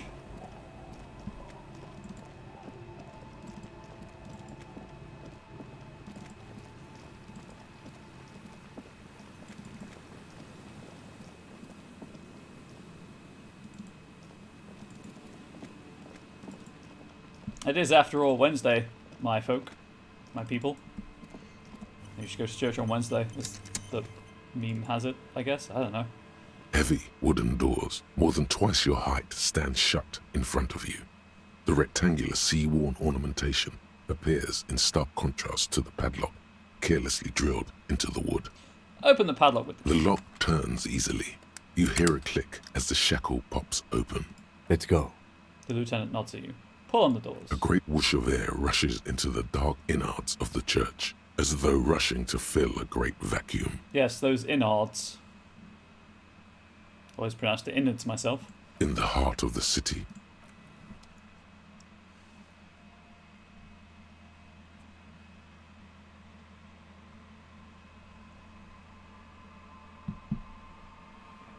Whoops, the microphone picked up the mug going down. Do apologise.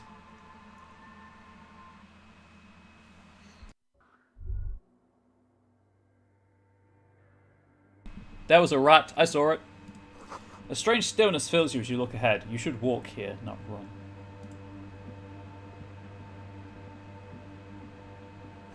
This grotesque wooden figure looks half finished. Ooh, there's some good music.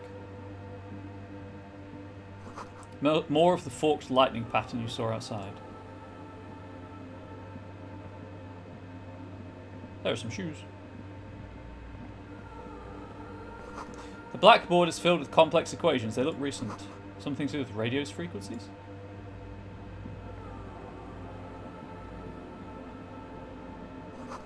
The bowl is filled with water. A live wire runs directly into it. Do these wires work as contact microphones?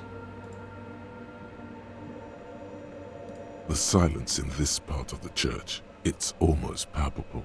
All the shifting matter and shuffling of living things is gone. Nothing seems to exist beyond the church anymore. Maybe if you were to stand in just the right spot, even your footsteps would be completely silent. Wait, I think I still hear something. And then it's gone. Almost all of it. But for the faintest of hums, you can hardly hear your own breathing. Yeah. Your voice is barely audible. Not a howl, but the softest of whimpers. It's unnerving. Stomp your feet and clap your hands. You produce a few muffled thumps, after which the silence feels even more total, somehow. Turn to Kim. What's happening? The lieutenant points to his ears and shakes his head. Then he leans closer. Oh, is this the pail? Can you hear anything? Not really, but it's extraordinary. I've never experienced anything like this. I wonder why the church was built with such strange acoustics. His detached tone conceals how uncomfortable he is.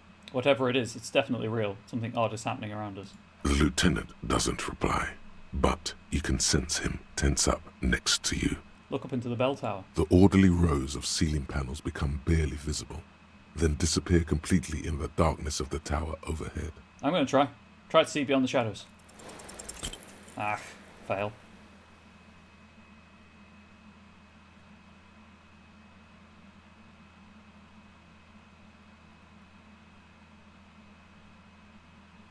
Just darkness without end. It makes your head spin. What's the darkness like? Dang it! I got 11, needed 12. Filled with vague shapes of woodwork. The sense of a great height. Try to make out something, anything. There's nothing. You're dizzy and disoriented as you see dark and more dark rising. Hang on. I saved just outside the church.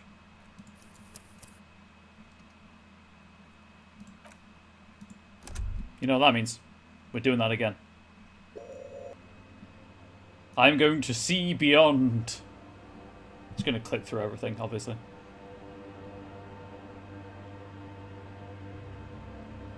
OBS, stop having a panic attack, thank you.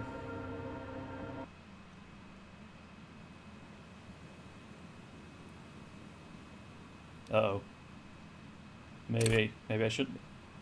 There we go. Heavy wooden doors. The lock. Let's go. A great We walk go in in. the heart.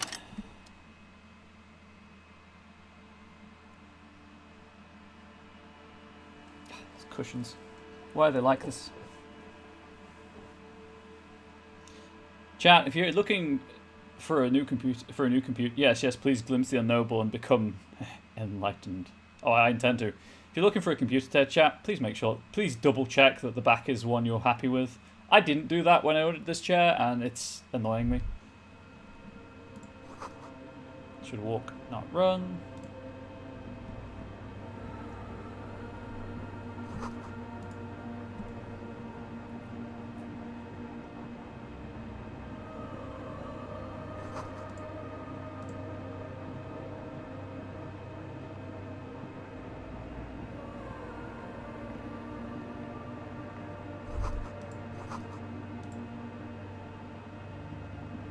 And then we come over here.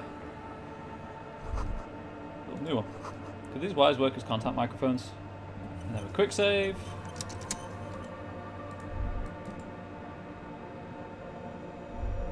The silence in. Maybe if you were to stand There we in go. just the right spot, and then it's. You can hardly. Your Yeah, voice. good. It's unnerving. Clap You hands. produce a few. What's The happening? lieutenant. Can you hear anything? I wonder Extraordinary. why the... His detached tone conceals. Definitely The lieutenant real. doesn't. Look The up. orderly rows of ceiling panels.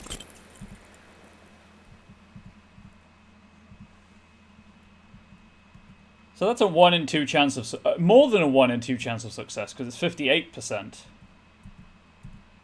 Just.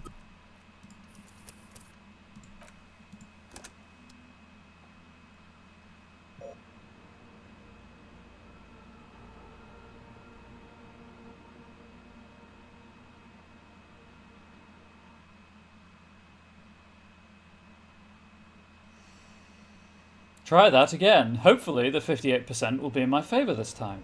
Also, it puts us about here. The silence. Maybe if you were to stand in just the right and then it's. You can hardly. Your voice. It's You produce a. The lieutenant. Can you hear anything? I wonder... His detached. The lieutenant. The orderly rows of ceiling panels. 3 times in a row. Really, game? That's how 58% probability works? I mean, I know it's a 1 in 2 chance every time, don't get me wrong. But still. Just darkness without.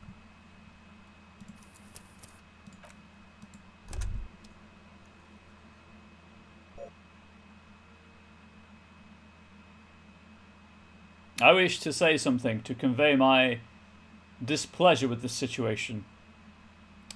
Those of you with a gentle disposition may wish to look away. Gah.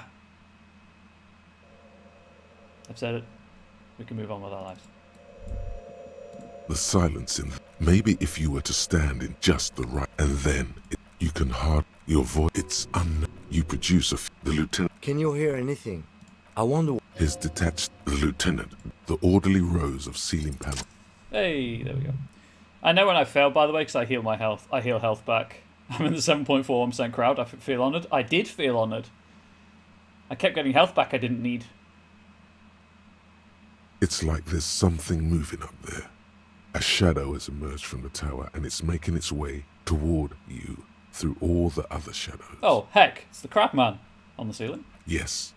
The darkness makes the ceiling feel infinitely far away. Follow the shadow's movements. It's not a shadow anymore, becoming more substantial as it gets closer. The shape of an animal descends. Officer, is there something up there? The lieutenant follows your gaze, attempting to see whatever it is that you're seeing. Oh no. You've lost sight of it. Where did it go? Ah, crap. It's in my shoe.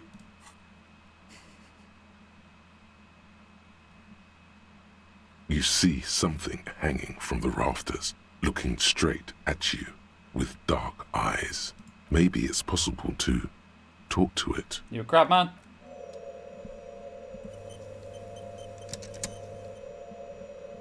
Okay, before I talk to the crab person, however, let's examine everything else first.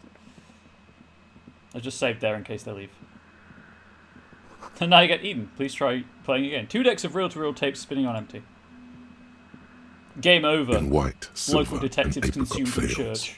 the young mother of humanism stands above you. A crack runs across her body. She is impossibly tall, oval-faced and sad. A dark and radiant majesty. Thank you for the follow. Oddly apt username, as that is the sound of a rabbit makes when it's happy. I have my follow alerts deliberately anonymous in case people don't want to be called out, but if you want to say hi in chat, feel free to do so. I will use your username and say thank you in return. If not, thank you all the same. The support is gratefully appreciated. It's a really nice piece of art as well. This is Hello, Her Bunny Innocence, Couture. Dolores Day.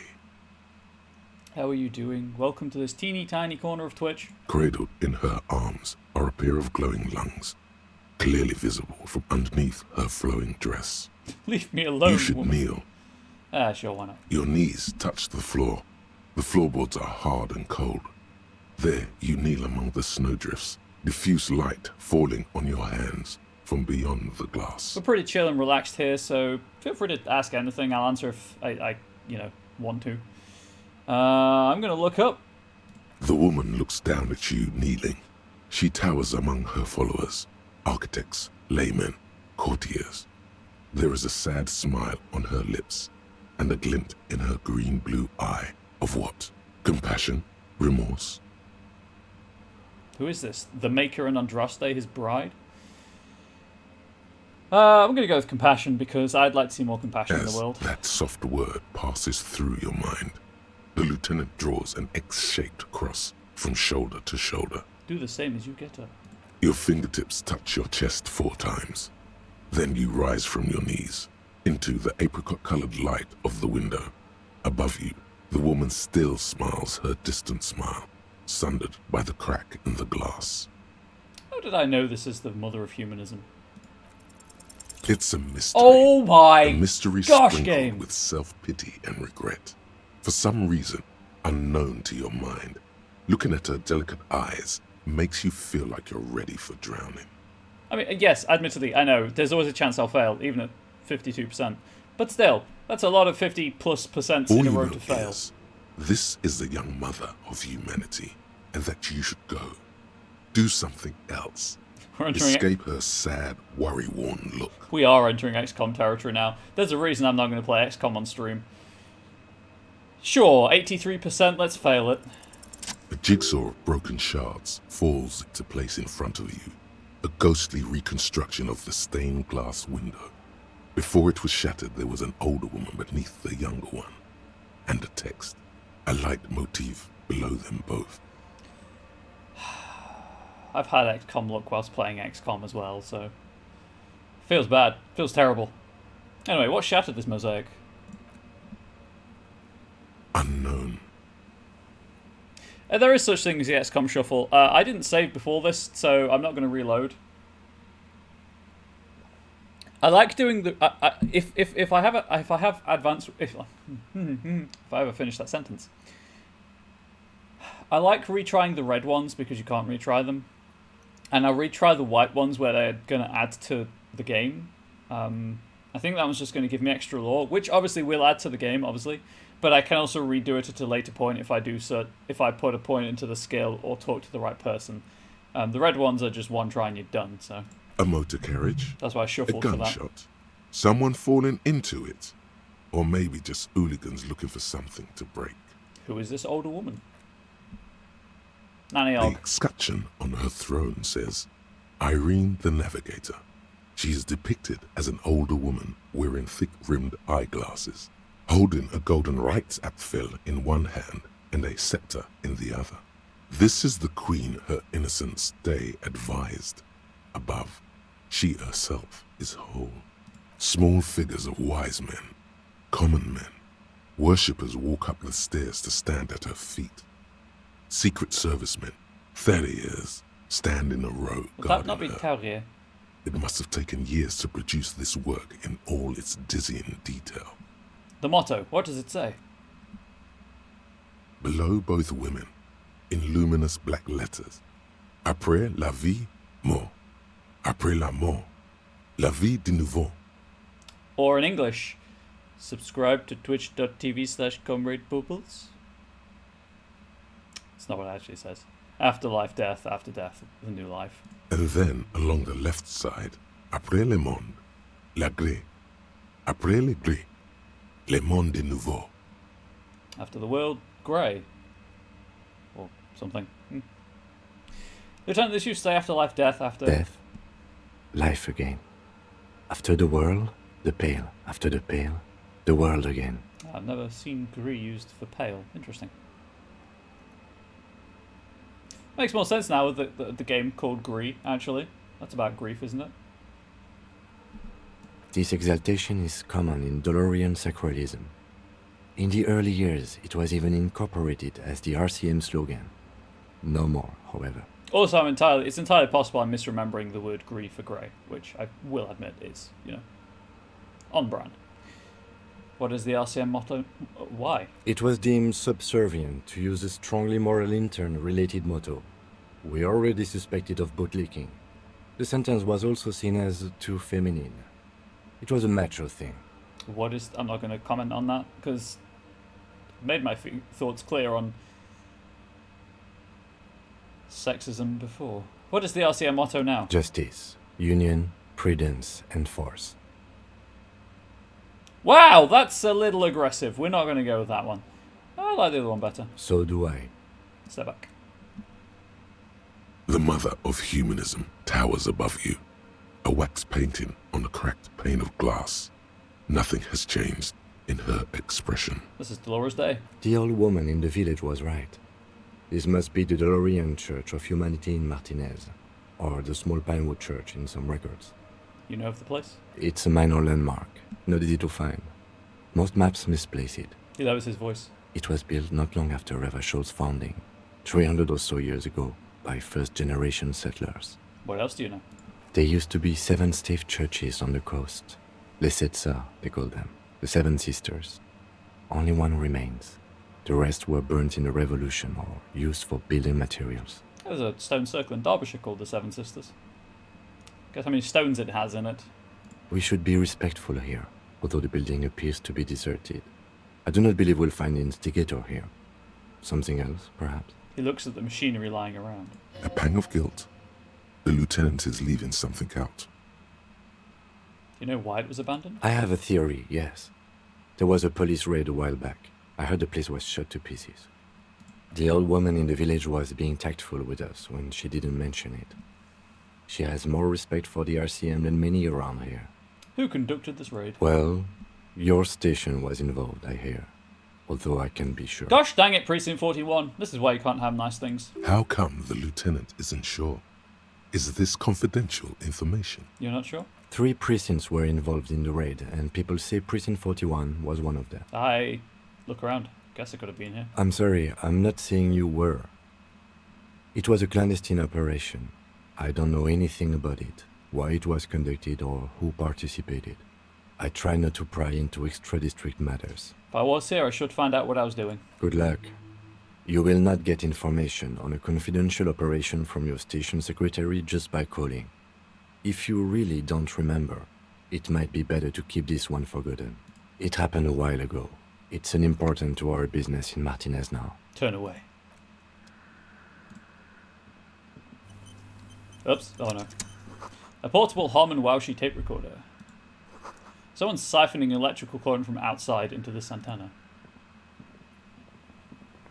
A machine stands in the corner, watched over by the figures on the stained glass window. It's turned on and quivering with soft electricity. This is what we found in the abandoned building. Another radio computer. And this time it's already turned on. He seems cautious around the machine. These machines sometimes harbor traps, he thinks. Alarm systems and the like. Let's be careful. We should leave. I doubt this place bears any connection to the case. Let's get out of here. I mean, I know it auto-saved, but still. A machine stand, the lieutenant I'm gonna doesn't poke say it. It's also quite similar to the one we have down at the station. Must be the same model. He inspects the machine's framework, careful not to touch anything. The one you saw earlier was the Ream Civic. This is the Ream Prefect, a model number RC7024, equipped with a Fell mainframe and a Ream-compatible interim printer. Okay, if he doesn't like me fiddling with it, I'm not going to fiddle with it. Also, just side note. Yep, there's the muscle spasms from the music. Ah! Oh, that was doing horrible things to my head, and this is the result. I'm going to turn the webcam off until this passes. I'm going to give you chatling, so I don't have to focus about keeping my head still. There we go. There you go, chat. Enjoy chatling. I'll turn the webcam back on when I'm feeling better. Oh wow, this might go on for a while. Choose.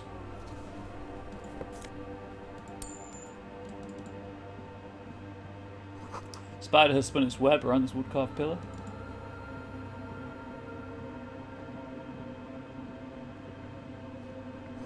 Cracked pane of glass, colourful. Came from the stained glass window, still has letters on it too. Mother flipper, why would they do that to me? Frost has drawn flowers on the glass, obscuring the view.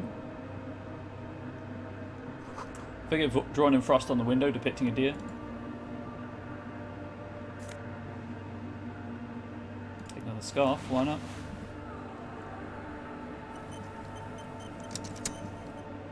Alright, see if I can talk to the crab person. The shadow is a man made of the same stuff as the carpentry of the building. He is studying you intently. The crab man. The crab man! Hey, who's there? The man leaned forward a little, fixing you with a steady, unreadable gaze, then speaks. Habitual alcohol use has made you into a scared little pussy, Holmes. What? But don't worry. Everything's gonna be alright. You come to the right place. The right place for what? Here you can receive the mother's love. And when you're ready, she will take your hand and lift you out of the despair at the bottom of that bottle. This man is obviously a habitual narcotics user. Do we really need to question him? I'm put off by this religious stuff, he thinks. And maybe the ceiling climbing, too. It's all very hard to square with the lieutenant's own view of reality. Hey, and what was that about the bottle again? You haven't even drank that much lately. Lay off it already. Shish. I'm a policeman who needs to talk to you about police things. I don't know anything about alcohol use. Oh yeah, sure. You don't know anything about alcohol use. You got it all under control, Way. I could smell the control all the way over here. Okay, fine. I'm doing just fine, thank you. I know it's hard to admit that you got a problem. I was like you once. Couldn't take an honest look into my own heart and see I was in pain. You know, actually, since we're here, you may want to pay attention to what the ceiling climber is saying. Look at these crazes. What is this shit? Okay.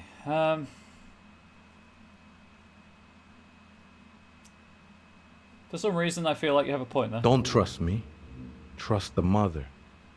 I'm only the messenger, Holmes. His voice echoes in the cold air of the church. This is the church of the Mother of Silence. You are welcome here. He sways gently on the beams. Sorry, the muscle spasms are hot in my throat. Waiting for you to take it all in. You have no idea what the fuck he's talking about. Is he just trying to throw you off your game? Whatever it is, he's quite confident about it. Just look how gracefully he sways. You must be the crab man. Never known myself to be a crab.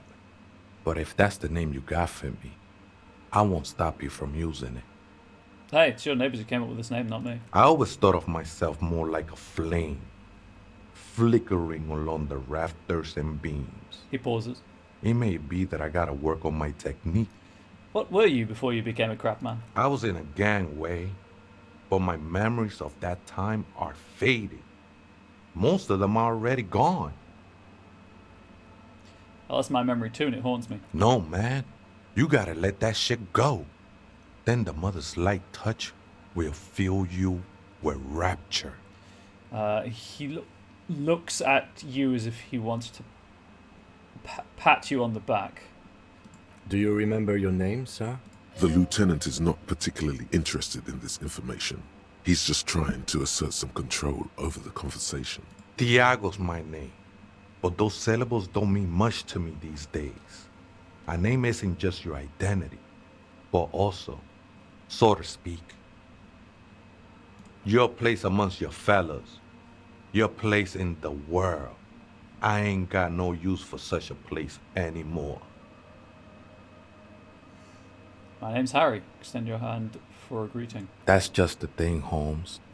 None of that matters. He ignores your hand, his limbs a mere shadow below the ceiling. What are you doing here? This is a special place. There's a perforation in the world up there. A way out into nothingness. He nods towards the ceiling. This church was built around it for purposes of veneration. I circled it, nurtured by the silence bestowed by the mother. One of these days, I'll be pure enough to go drink from it directly. This mother of silence? You mean her? Point to the window. No. There's a new god in town, and she can be painted or sculpted because she has no limb or even a face. She is the end. She is a cavity in the dark beyond sense. She saved me, but I couldn't describe her to you. No one can, Holmes, and no one ever will. What will happen when you drink from this perforation? I will be incinerated, but not destroyed. Finally, I won with the state of the world before reality began. That sounds a bit like substitution behavior, no? You know a thing or two about that. Sure he didn't just switch one drug for another? It's not like that at all, man. It's just faith and joyful service. I was being insensitive. Sorry, let's move on. No worries, man. I know this shit takes time. How did you even find this place, this church? Hard to say. I think I did some construction work here, back when I still had material worries. Up there, I realized what the true purpose of the church was. Been spending a lot of time here ever since. The past is nothing to me now, eh? It didn't belong to me. Does it mean he witnessed the police raid? Still don't understand what you're doing in the church. I'm a seraph, Holmes. I sing the mother's glory. Singing's good. We should all sing a bit more.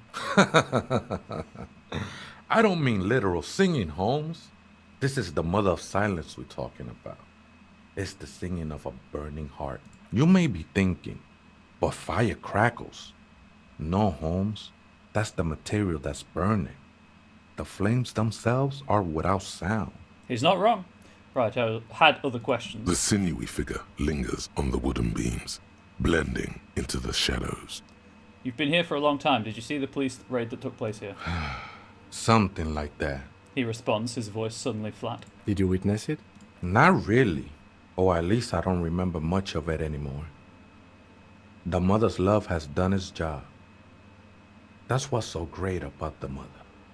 It lets you forget about everything. Do you know where the other spooker is? Point to the strange machines around you. Other spooker? Oh, esa viejita es muy estudiosa. Don't know, Holmes. Viejita is grandma? Wait, so there is another person living in the church, and it's a viejita? No. I just call her viejita because of her clothes. She's actually quite young. Viejita, sorry. Or maybe not that young. Age is just one of the many masks we wear. Wait, what if it's Ruby? And that audio effect did a number on my muscle spasms. Did it ever seem to you like she was hiding here from something? The lieutenant seems to be thinking the same. He takes out his little notebook. You mean like a fugitive? He glances at the abandoned radio computer on the other side of the nave, pulsing with light. Then he shakes his head. No, man. Quite the opposite. I don't think she cared much about authority or anything else for that matter. Maybe only about her machines. I see. And where is she now? The lieutenant seems contented with that answer. I told you, Holmes. I don't know. Alright, thanks. I'll see if I can find her some other way. You just have to wait until she comes back, or... He shrugs. Or search through her radio computer. Some rovers want to turn this place into a nightclub. The ones in the tent outside? right? I see them. Guessing they're the ones who call me a crab. Probably scared of me. Wait, do they have reason to be scared? Nah, man. They look pretty funny. And I don't harm no one anymore. Anyway. Though he used to, a long time ago. So what do you think about the nightclub letters? Why not? They wouldn't bother me none. I'm usually way up there, imbibing. Ain't no music on earth that can reach where I go. Might even be nice to have some company. He said that in spite of himself. He's more attached to the human than he'd like to think. Okay then, thanks. Guillaume Le Million. The disco person. Bad news. Guillaume Le Million did not become a cop. In 1938, he went on a tour to the Sinyao province in Safre, where he died of autoerotic asphyxiation. Oh, as you his do. body was found hanging from a decorative dragon tree in his junior suite, amid drug paraphernalia, unwholesome objects, and the Sylvia Trainer single, Wonderland, skipping in the background. And yes, you can take this as a metaphor for Revachol in the 30s, and also as a warning. So that gives me an extra 1 pain threshold. And the cyclone caps raised by 1. Mostly I did it for the pain threshold though. That's at 59%. Fantastic.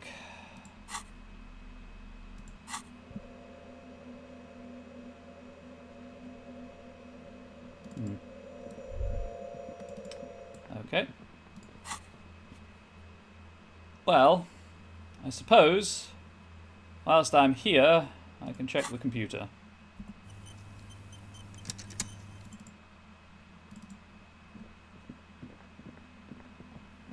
A machine stands. The lieutenant doesn't say anything, but you can sense that he doesn't like you meddling with the machine. Put up with the sound. Let me just investigate it. Step behind the computer. You see fluorescent play and print buttons on the keyboard. A hatch connected to the central compartment is wide open. The lieutenant says nothing. You see the machine's glowing frame reflected back from his diamond-shaped glasses. You're free to proceed. Those are circular glasses, though. Look inside the compartment. Behind the hatch sits a cube-like crisscross of filaments, smoldering in the dark like fireflies. Silver tape on the side says, in black marker, log, February to March. This is the machine's filament memory. Press play to access its contents. We're pressing play. A bar of fabric right above the keyboard starts producing a soft hum. The sound of static seeps through the machine's planar magnetic driver. Oh no, it was already glowing and now it's also making a sound? It's probably some alien CO-like technology. The static gets louder, slowly filling up the abandoned hall until a voice speaks out, crackling and old, cutting into the air. Good afternoon, Fortress Accident on Saint-Brune. This is the East Insulindian Repeater Station 1. Please repeat, is this the personal log? This is a human interface. A retired person sitting behind a switchboard somewhere. What's the personal log? The filament you have inserted into the core. Ah, right. Thanks for the explanation. That was a question. Have you inserted it into the core? Swear I haven't touched anything. If you are unsure, could you please take a look? The old lady sighs as a wave of static distorts her voice to a robotic sprawl. How do I do that? Open the hatch on the compartment. Don't touch the wires. A current is running through it, but the core is safe. There's a filament inside. I need to know what it's called. By applying some math, all 2D shapes to circles. Sorry, I just noticed the message on Stable Deus. Don't bring math into my video game. What? Next thing you're going to say, these things work on numbers. It just says log feb mar, nothing else. Good. Please repeat the password. Let's look around. There's no use trying to guess the answer. I don't know the password. Received. I will register this login attempt. That sounds bad. A login attempt. Something a criminal would do. Fortress Accident, is there anything else I can do for you today? What's Fortress Accident? The company on whose name the terminal you're currently using has been registered to. Do you have any other information about this company? One moment. You hear her flip through a catalogue before she reads out, with studious care, Fortress Accident SCS produces revolutionary interactive call-in radio games. That's what the catalogue says. "This is the helpline.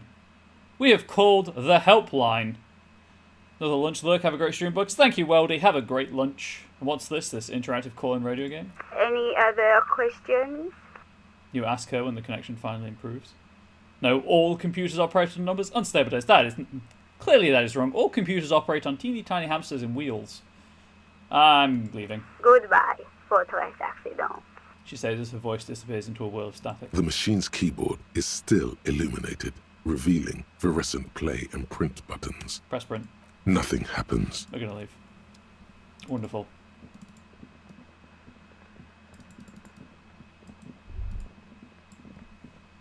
Yes, we encoded the hamsters with numbers. Ah, checks out. I believe you. I've just noticed the time. I should probably take my wellness break. Now that I've wasted Kim's time doing that.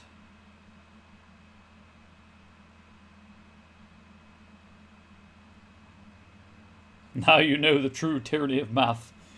The numbers were inside you all along, ruling your life from the shadows.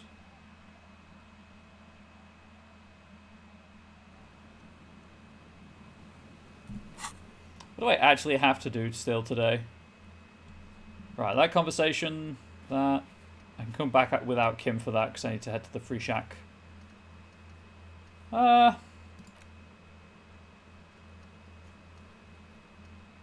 You know what?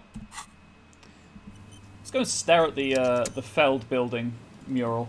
I think that was up here.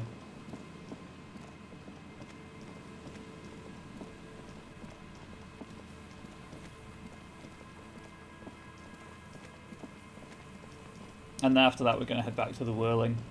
Do all the stuff on the way back there. The remaining windows rattle from a strong gust of wind. They're covered in a thick layer of grime.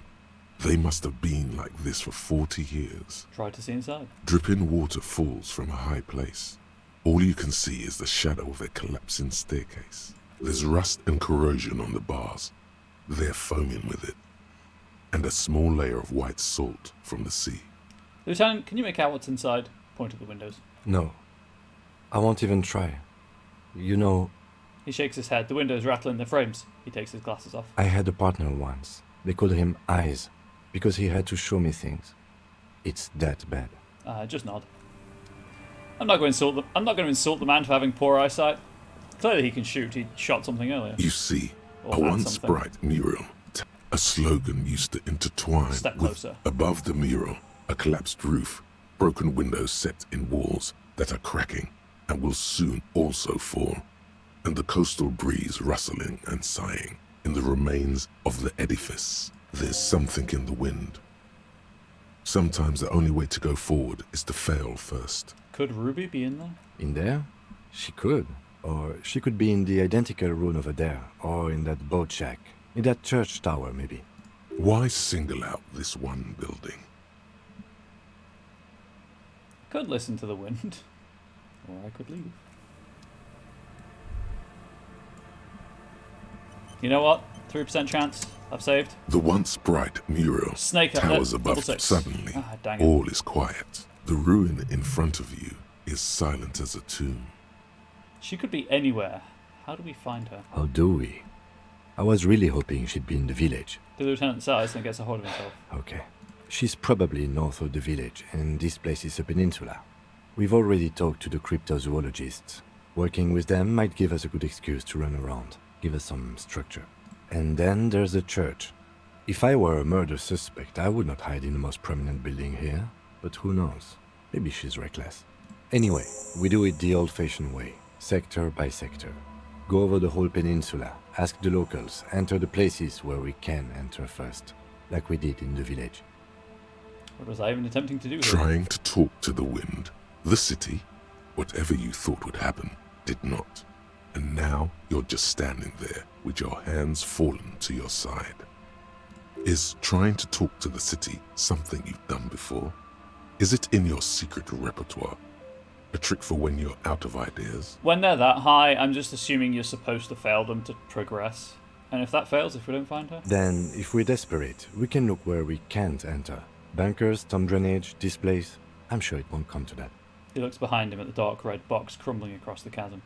Walk the coast, the old boardwalk, the reeds. You can always come back here and talk to the wind again. Look where it already got you.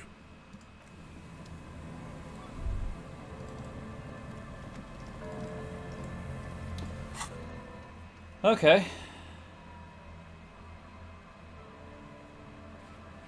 Turn to the Feld mural and consult the wind if you don't know what to do. Other than that, keep searching the coast.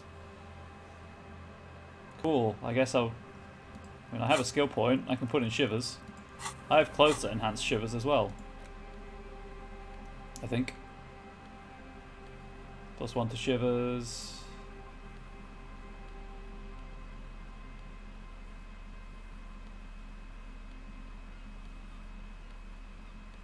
+1 there.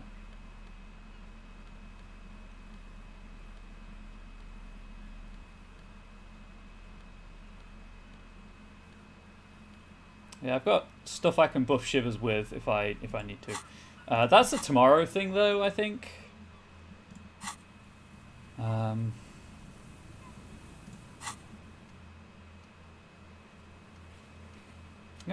been in everywhere I can get into on the coast. Spoken to everyone I can speak to. I think. So let's go and do this. And as I don't know how fast travel works, we're going to run.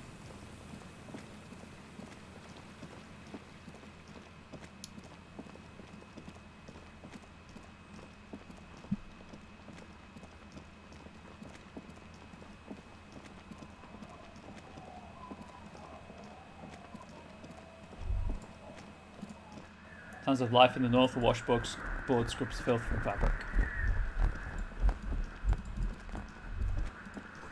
Shot couldn't have come from here, trees block the way. Does that update the thing? No.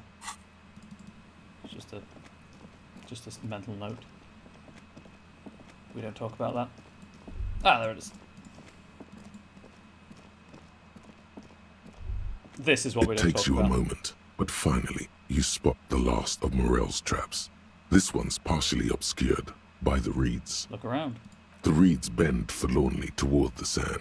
Some tufts have been crushed. Snow covers the broken stalks like a shroud.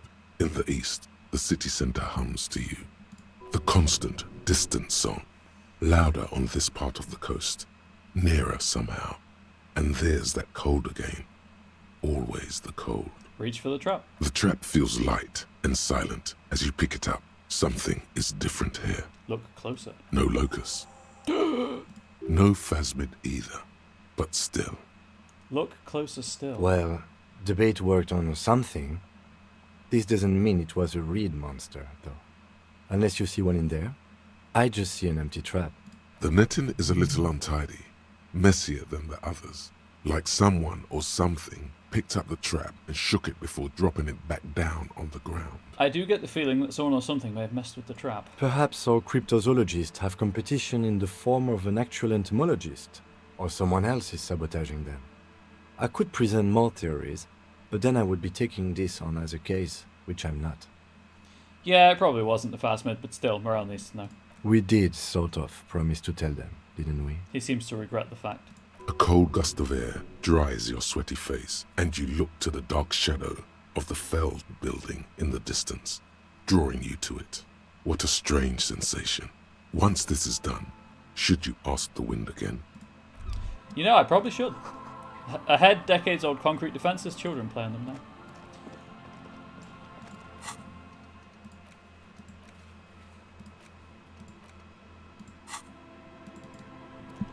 I assume it's going to unlock and give me the chance to do it again.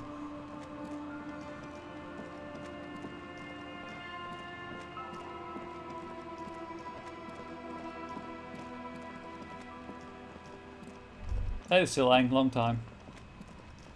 Oh, there's my head going again. I'm gonna call this in and then take my lunch Inside, break. you see a set of steering levers, a radio microphone. The radio. This is Precinct 57. How may I assist you? I need to report a dead body on the Martinez boardwalk. One moment. You can hear her shuffling through some papers. Can you please describe the body? Age, sex, cause of death? An unidentified middle-aged man, height 170 to 175 centimeters, dark hair, medium... it's a bit stammer. Build. Looks like he slipped, fell through a hole in the boardwalk and hit his head against the metal bench. We suspect he might have been inebriated when he fell. There were bottles all around him, and traces of vomit on his shirt. Any signs of violence? No, seems like it was an accident. No field autopsy necessary. She repeats. You can hear her quickly typing in the background. What about his belongings? Did you examine his clothes? He was wearing boots, trousers, and an old leather jacket with a bright blue lining. I found a library card from his pocket. Any information on the library card? It's from Central Jamrock Public Library. It belongs to someone named Billy Mejon. Good. You have a lead. Do you and Lieutenant Kitsuragi want to take the case, or should I assign it to someone else? We're taking the case. I have assigned the case to Lieutenant Kim Kitsuragi. Please follow up on this library lead to identify the man. We'll send someone to take the body to the morgue. That's all for now. Thank you for reporting in. Is there anything else I can do for you? Connect me to Jamrock Public Library. I'm afraid they're closed. Dang it! It says here that the library is open from 10 a.m. to 6 p.m. You can't see to the cup, but it is 6:30. We should try again during business hours. Anything else, Detective? I need to ring her tomorrow anyway, so... 57's over and out. Her voice disappears into In the voice. cabin, you I'm gonna go and talk to the one person I haven't spoken to yet. I think there's only one person I haven't spoken to. Which is... Oh, there was a woman out here. Is she in the shop now?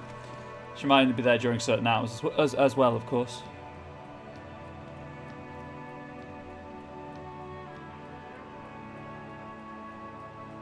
I assume woman, person, let's say.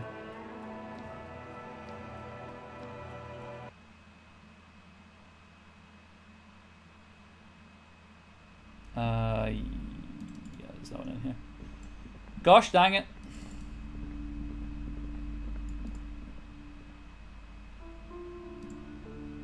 Okay. Let's go get a karaoke on.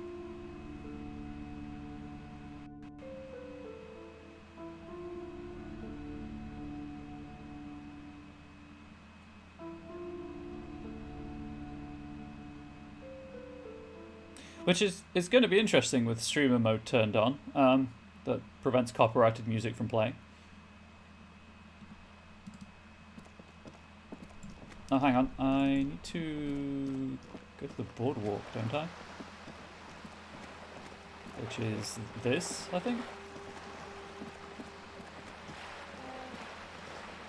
Over here. Just to check the shot didn't come from over here.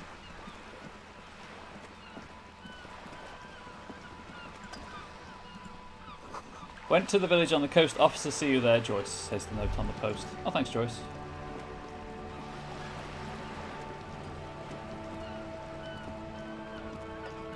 Okay, I guess that's not the boardwalk that she meant. Well, the game meant, sorry.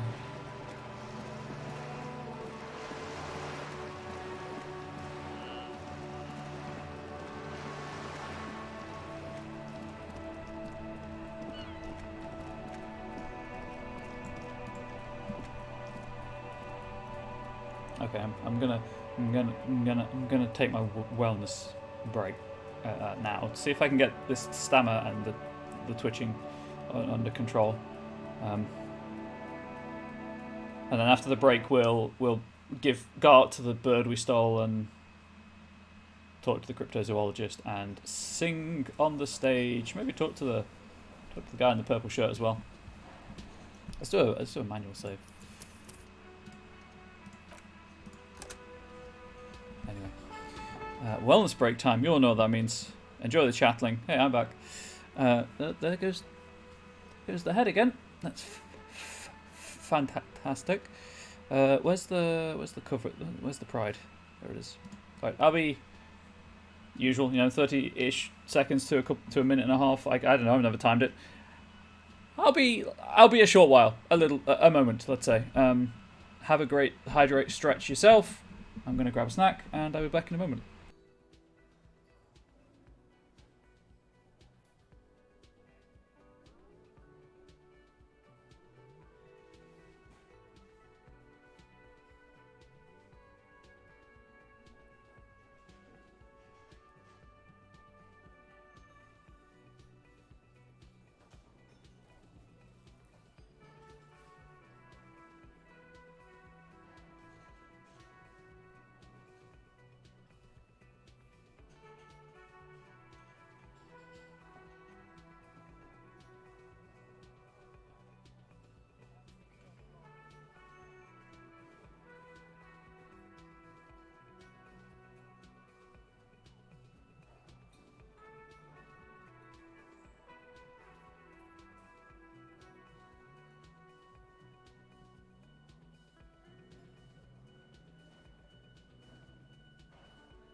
The wiki just says you can use the map to fast travel. It does not tell you how. Right, I think I've got this under control mostly, so I'm going to put my face back if you want. Oh, I've lost my face. Where's my face? There it is. Yeah. I feel like these should be dark black so I could fast travel, but I'm not. I'm not that bothered. I'm just curious as to know how the fast travel works. Anyway,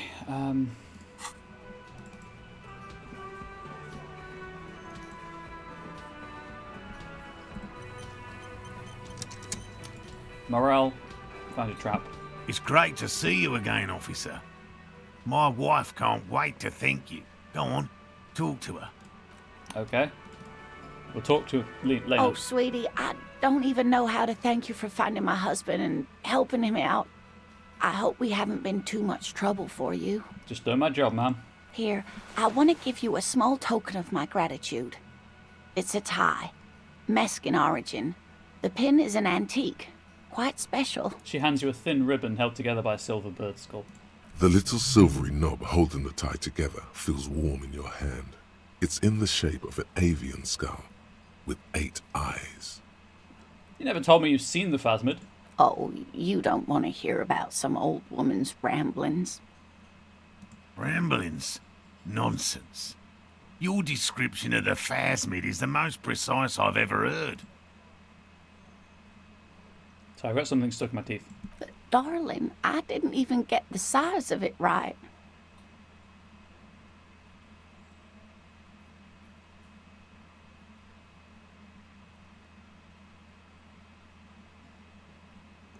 Okay, I didn't have something stuck in my teeth. It's a wisdom tooth coming through. Fantastic. Measuring things is important. How did she get the size?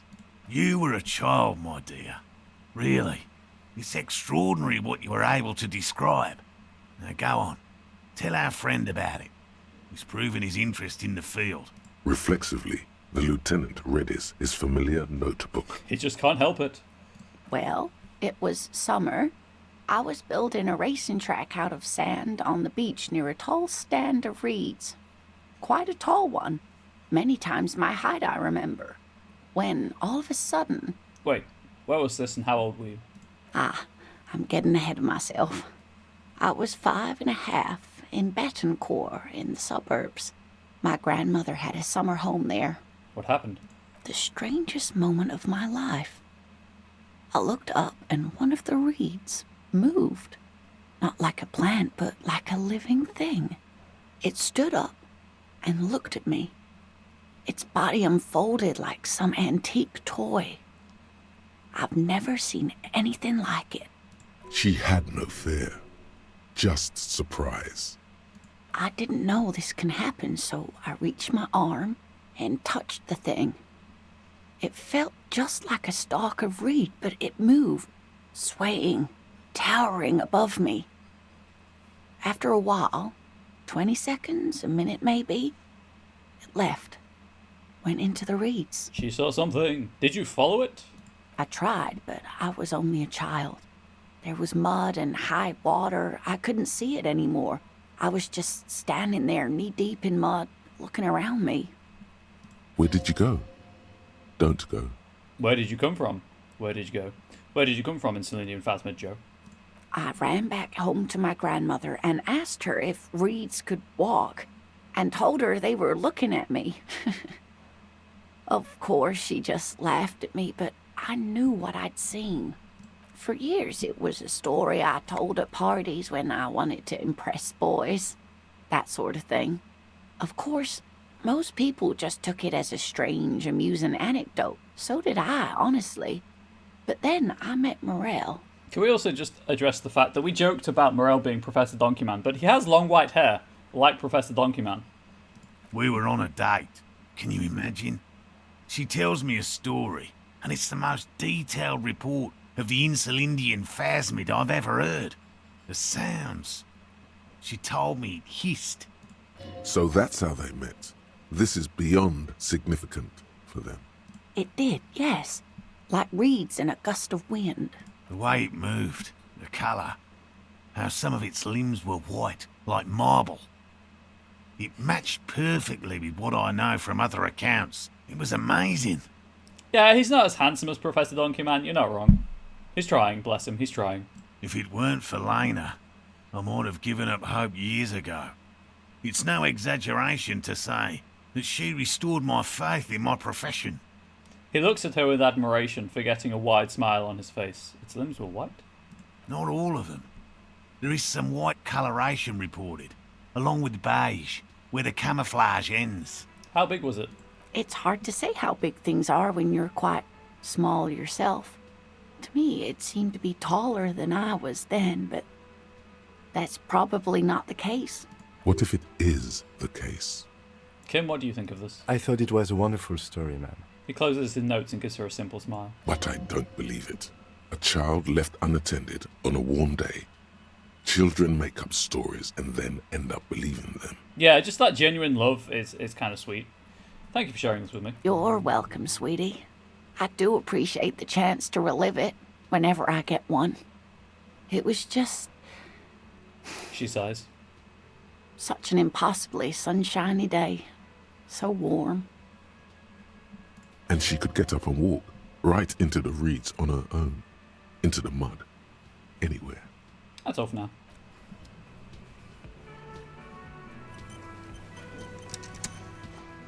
I was trying to open the journal.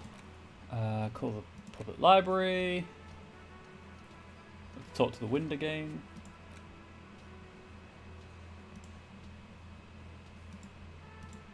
Yep, still can't fast travel by clicking on them. What does the tie give me? 1 Inland Empire and 1 Volition. Interesting. Right, quick save. Hey Gart, I've got this bird for you. Can I help you? Gart, I found a new bird for the whirling. What is this thing? The man takes the stuffed bird. It's no biggie. Just thought it would look nice on the wall. I'm that kind of cop. What, the interior decorating kind? You know, I'm sorry. This is actually a nice bird. A competent piece of taxidermy. He inspects the bird, somewhat suspiciously, then mellows. I can fix it to the plaque and have a new bird in the establishment, I guess. He hesitates. So, I don't know. Thank you. I'm gonna go with thank you. That's probably for the best. People just don't know how to accept gifts, especially taxidermy. He likes it. He likes the bird. It solves his broken bird problem. I mean, how do you react when someone gives you a dead bird? I feel good about our work here today. It's all about the little things, like bringing people random stuffed animals. He's been sarcastic. It's not actually about that, but he liked it. By the way, I'm going to sing karaoke here. Absolutely out of the question. Absolutely in the question. First we find a sad banger. Got one. Then we sing this place to shit. And chat's decided that I sleep in the shack tonight, so... How do you deal with your broken bird problem? Exactly, I just wait for a well-meaning, if alcoholic, police officer to turn up and give... I guess I have to come back when the lights are on. To give me a bird. Right, so I don't know what to do now. I guess I could just pass the time. Oh, visit morale, right. Ha ha! Nothing like the gratitude of a good woman. Now then, what can I do for you? Gives you a gruff pat on the shoulder. He tries to play it cool, remain professorial, but inside, this man is itching for some news on those traps. So I checked all the traps. Good. Okay. One of them was empty. Completely empty? The cryptozoologist's eyes grow wide. Yes, there was nothing in the trap. No locusts, no phasmid. No locusts? No phasmid either? That's not ideal, but... He rubs his chin. It just means the Insulindian phasmid is even more clever than we thought. Or, the old woman's face lights up, or someone messed with the trap. She's engaging in a well-known self-deception called motivated reasoning. You should correct them. Of course, more clever. The detective whispers to himself. You're dealing with a subject near and dear to their hearts. It might behove you to tread lightly. Yes, the Phantasmadeia picked off the locusts and escaped. This is good news, though we'll have to reconsider the design of the traps, make them more secure. Another trip to the Reeds. That's exactly what it is. What a deft hunter. It's not very scientific to reason backwards from a conclusion you want to be true. I don't know. I'm persuaded. Are you sure you've exhausted all the alternative explanations? Of course we have. The cryptozoologist's face flushes with indignation. Wait, Morel. He may have a point. We have an obligation to rule out other hypotheses. The old woman raises a hand. You're right, dear. It's a fair point. But what other explanation could there be? His face relaxes and he turns to you. Pardon me. This is a big deal for us. You've helped us twice now, and brought some great news too. My gratitude, and the gratitude of the Société Cryptozoologique de Ravachol, is yours. I have an alternative. The locust is a cryptid, which is very, very smart. Do you mean the cryptid is a locust that is very, very smart? Heartfelt gratitude. But does it feel like closure? What really happened? Thank you, it's an honor. He says with a straight face. We should probably return to our main investigation here. This has been refreshing, but... Helping cryptozoologists isn't really a priority for our organization, is it? The lieutenant looks out the window, impatiently. I'm doing it. You have your suspicions. Cool. But nothing you can form into a wonderful explanation. When was my last save? I think God. I can click through the conversation. You know that always fails snake eyes check? Comes out of nowhere, you got a 3% chance of doing it.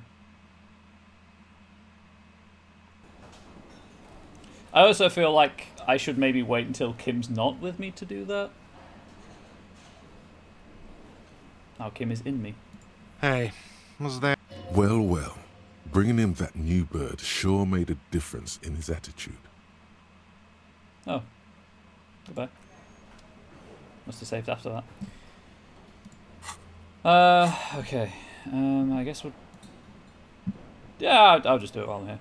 The locust witch was bait is a different Nothing cryptid, like which is the very smart. gratitude of a Ah, good... gotcha. He tries I to play it understand. cool. Good.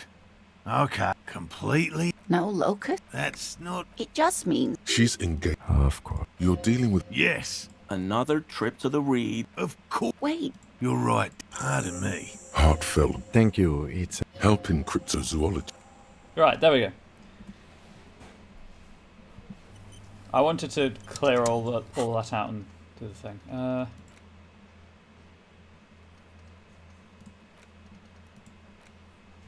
Can I listen to the wind again? I don't know what that would be under. Oh, there's also no...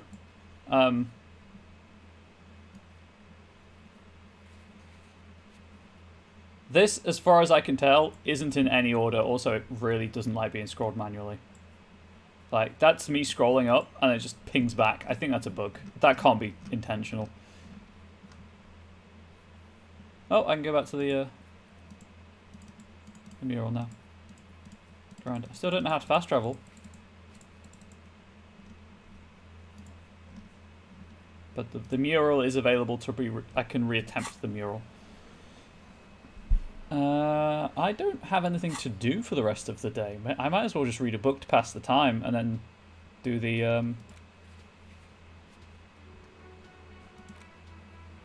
karaoke. So I need to get rid of Kim to do the Ravers thing.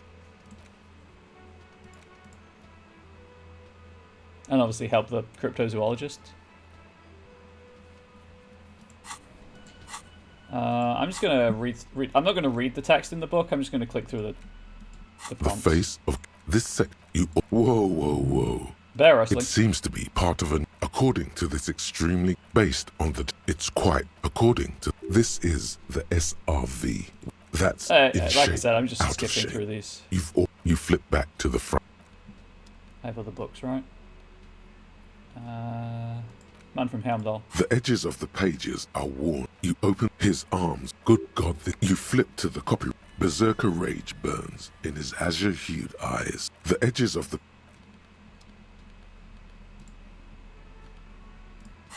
Oops. Let's get that thought cleared. Fairweather T500. Remember that weakness you were looking for in the ceramic armor? Like, maybe it can only stop small, fast projectiles, but a large, slow-moving pry bar would shatter it? Or, if I run an electrical current through it, maybe it will melt. Or, personal favorite, frequency something something radio weapon? None of that would work. You need to shoot the part of the enemy that doesn't have Fairweather T500 on it, because the armor itself is invulnerable. Good news is, so are the armor pieces on you. Okay, +2 to hand-eye coordination against enemies, and I guess that's just the mercenaries whenever I find them. My hand-eye coordination is 6, so that'll be up to 8, which is quite nice. Oh, so let's go point. Back to reading The Man from Helmdall, though. The edges of the page, you open his arms whirling like wind. Good God, this is some retrograde. You flip to the copyright page. Berserk, the edges of the... Oops. You open his arms whirling. I just need to get to 9 o'clock, I think. Berserker rage. The edges of the page, you open his arms. Sorry Good about the God, horrible you audio. flip to the copyright page. Berserker rage. The edges of...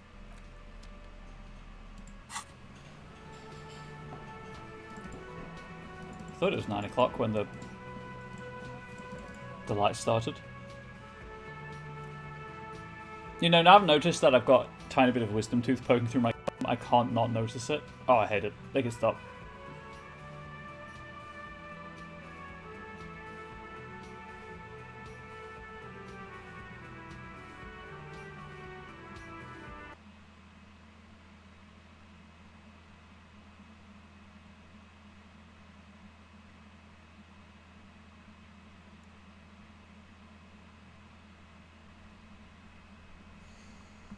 Save the game.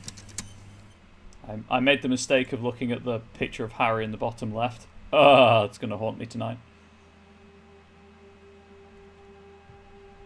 I'm really chat with my face in the way. For once, I'm doing you a favour.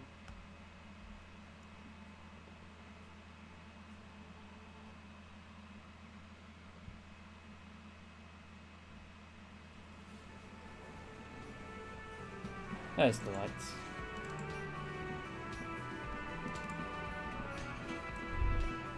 Right, how do I karaoke?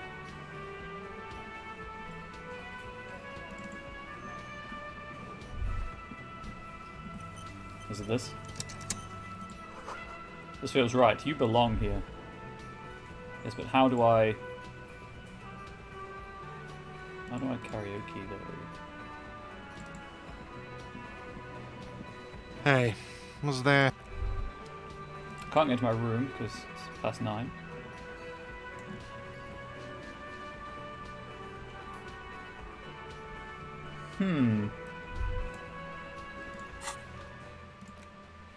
I've got a sad song on tape. Oh, I'm interrupted. The porter reel is just what you needed. The reel's attached to the apparatus with a satisfying click. The tape is routed behind the magnetic reader. No.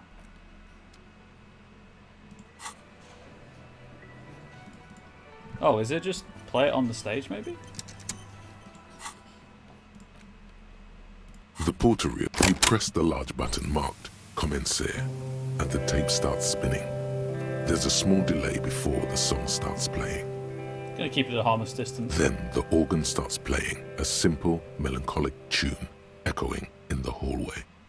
A lone singing voice joins in, telling you about the tiniest church in Cessons, surrounded by even tinier yard. You almost feel the seaside mist on your skin. It's mega sad. Or I would if I didn't have streamer mode turned on. Within seconds you know, this is the one, the real shit you've been looking for. The one you trust your room to that Claudia told you about. Perform it. A click, then silence for a bit. Then the tape stops spinning. Oh, we're singing this for karaoke. Of course you could sing this. You could take sad to a whole new level with this. And you already know the lyrics since you've listened to it like 1,000,000 times. Yup, they're all here. All 3 verses. And the B-side of the tape contains the instrumental version. It's like the world itself is telling you to do it. Only one obstacle stands on your way. On your way? In your way? What? Gart. You have to convince Gart to let you sing karaoke in the whirling. After you've won him over, you can express yourself. Let the pain out. Make everyone understand. The lieutenant watches you pack up the boombox. He doesn't say anything. Well, Lieutenant Kim Kitsuragi, it is 9:20. We're off the clock. Gotta get down to this very sad beat. Hey, was there something you needed? Gart, I need to sing karaoke now. No, you don't. It's not happening. He tries not to look at you. It's dangerous to acknowledge the karaoke man. This is my way of apologising for the trouble I've caused. Please let me say I'm sorry. By causing more trouble, I think we're good. Why do you even have the PA system if no one's going to use it? It's for no one. It's a prop. I'm not letting anyone use it after the great karaoke catastrophe of 44. What happened in 44? A lot of people got killed because some arsehole wanted to sing karaoke. It's not a prop. It's for your clients. I know it's used. Okay, yes. It's for some clients. Oh, okay. Fuck me then. Just fuck me. I'm a real client. I've paid my bills and I have the right to use the karaoke machine. Ha! Well, we don't have any tapes. They all got stolen. That's alright. I have my own song with me. Give him the tape for smallest church in Saint-Seine. The man in the vest and the violet shirt stares at the tape you've just given him. He begins to frown. Hard. This is the look of a man who's defeated. He knows he's out of excuses. I have asserted my superiority over this man. Fine, fine. Climb on that stage and do your thing. Just get out of my hair. I'll plug it in for you. Damn this karaoke machine. I'm having it uninstalled, he mumbles to himself. Oh yeah, time to do the damage. Oh, that's good. Now we sing. The stage is all set up for your performance. Feels silent. You can hear the pellets creak under your feet. We have found our badge. We have found our name. Now we find our soul in the saddest song we can possibly find. You feel a little dizzy, a little unsteady suddenly. So, are you ready for your thing now? Oh, it's... Let me know when I should turn on the karaoke carousel. Test the microphone. Immediately, a loud feedback noise startles the room. You feel like an amateur. How are you supposed to hold the mic? Should you just sing into it? Where should you stand? Hands. Where do you put your hands? The hand conundrum. Too close to the microphone. Dang it. Look around the room. The bar is full and buzzing with chatter. No one is paying you any attention. But still you feel your knees turn to noodles. Okay, now a couple is looking at you. Even worse, they are going to hate you. I'm going to leave. That was drama. I'm going to put on everything I have related to drama.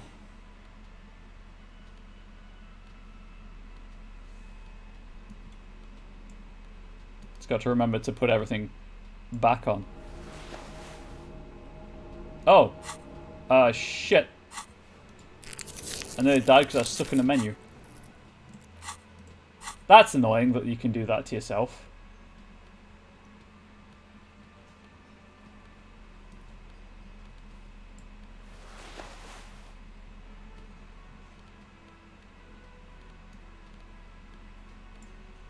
Oh. Oh, mistakes have been made. Chat, mistakes may have been made.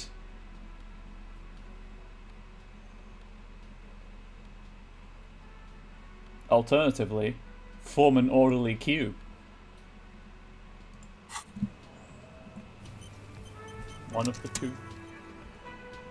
The stage, you feel a little... So, are you ready for your thing now? Insane silk Let me know when I dragon. should turn on the karaoke carousel. Actually, I saved before before doing all of that stuff. Right? Yes, there.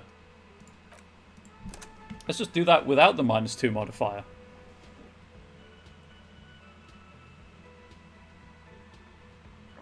Mesh top, silk robe, bow tie. Control yourselves, chat. There's only enough Harry for... He's saving himself for Lieutenant Kitsuragi is what I'm trying to say. Oh, wait, no. No! Don't do it again, you fool. Just do that first. Bow tie. Silk robe. Over body armor. You know that. That's how you know he means business.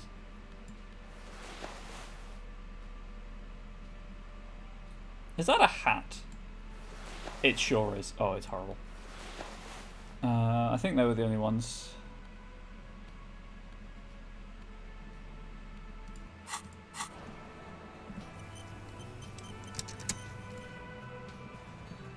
The stage is... You feel... So, are you ready for your thing now? 72% Let me chance. know when I should I've saved. turn on the karaoke carousel. Hit play. The air is thick with anticipation. Or dread if you're Lieutenant Kitsuragi. Someone dims the lights as the music starts. Okay, here we go. It's going to be interesting without the song.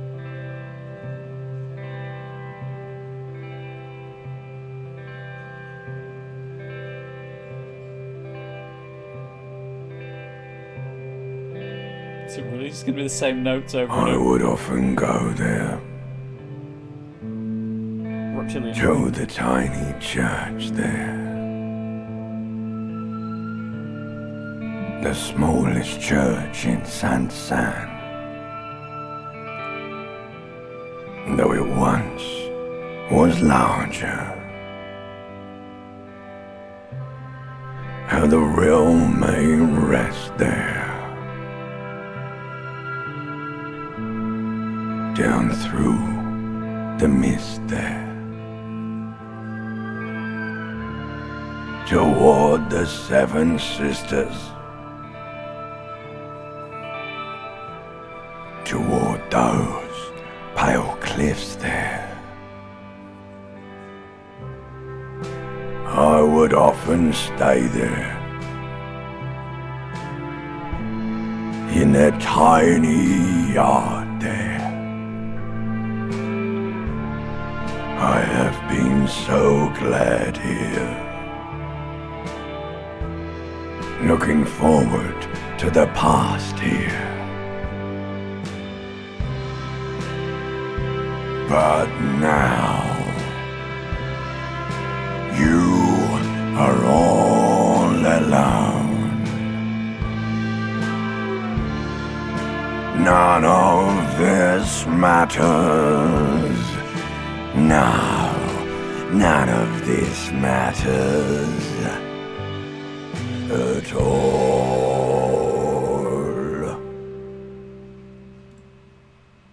That voice, though, indeed. Can we just address the fact that a bot called Melancholique tried to get me to buy viewers during a song? Very melancholy song. Silence bots, tender moment. What's the bad version, Bunny Couture? Is it just the same song, but a different voice? Also, if that song's on the soundtrack, I'm buying the soundtrack. That was despite the voice, that was a really good song. A lazy applause fills the room. You feel your hands shake as a grimace of your body returns to you. Oh no, I don't want limbic system voice. No, I don't want that. I'm glad I got the good version. I'm glad I succeeded the check. I mean, I was going to XCOM shuffle anyway, but I want to dedicate this song to whoever wrote me that fucking letter. I still love you. Thank you very much, asshole. I'd like to dedicate the song to God for letting me sing it. It's all shit, God. I'd like to dedicate the song to the RCM. Please don't fire me. Chat. Thank you. I want to dedicate the song to you, chat, because you support me through all of this. Thank you, Ancient Reptile Brain. There is silence now in the deep where the voice came from. It has receded, to return only in dreams and nightmares. This guy really carried you. I'd like to dedicate the song to my partner, Kim Kitaragi. The lieutenant doesn't say anything, but gives you a quick smile before turning away. He's a good guy. He's incapable of blushing, but if he weren't, he'd blush. He deserves so much better. Good, good. Are we ready? I want to unplug the microphone now. I want to yeet it into the bin behind the whirling in rags. Last words? Finger pistols. Finger pistols every time. Whip out your finger pistols, shoot in the air and leave.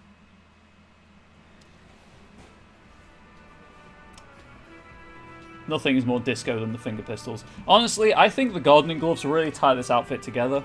I think without them, just be trying too hard. But with them, chef kiss.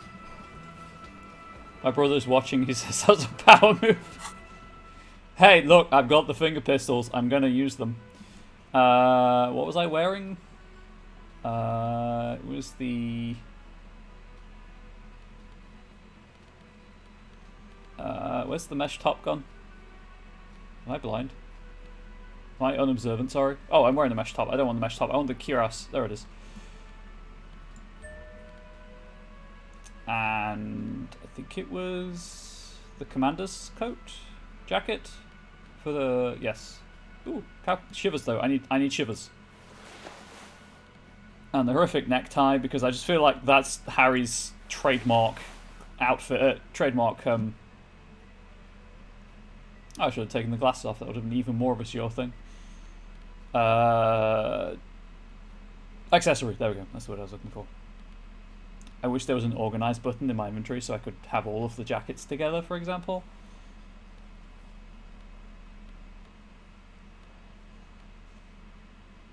Anyway. I sang karaoke. Excellent. So I need to talk to someone who knows where my gun is, so that would be fantastic. So that will happen tomorrow. I might talk to Everard tomorrow. I'm just going to go back to the failed place first. So if I don't get around to talking to Everard, you know, it's sad, but done. That's impossible to do. I need to get rid of Lieutenant Kitsuragi to do that. Is it just a talk to him thing?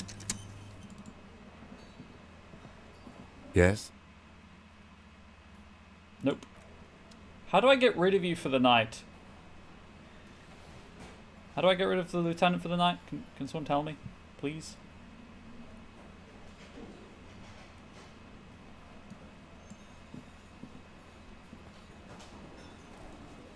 Leaves if you go to your room. Oh, well. I've got a long run then. Because the fast travel doesn't appear to be working, so I've got to run all the way to the shack.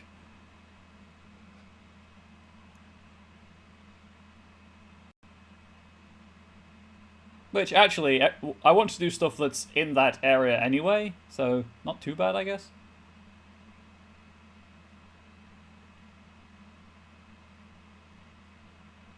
As chat decided that I would be sleeping in my shack tonight. It's after 9 o'clock, so I can't pay for the room now. Not my shack, sorry, the washerwoman's shack. While I'm here, though, hey, time to make money.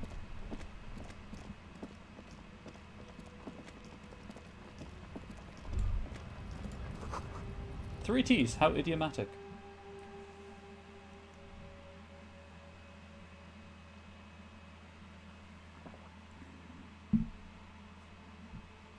Oh, hey, chat.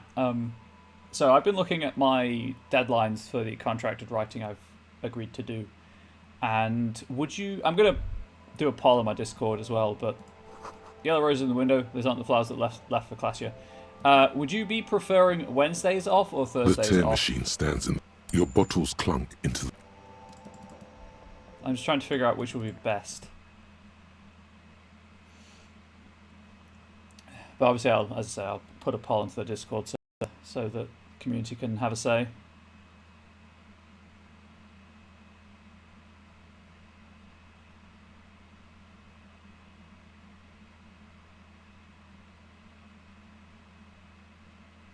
Please, load. Okay. One last frantic... Oh, now I can fast travel. What? Why weren't they there earlier?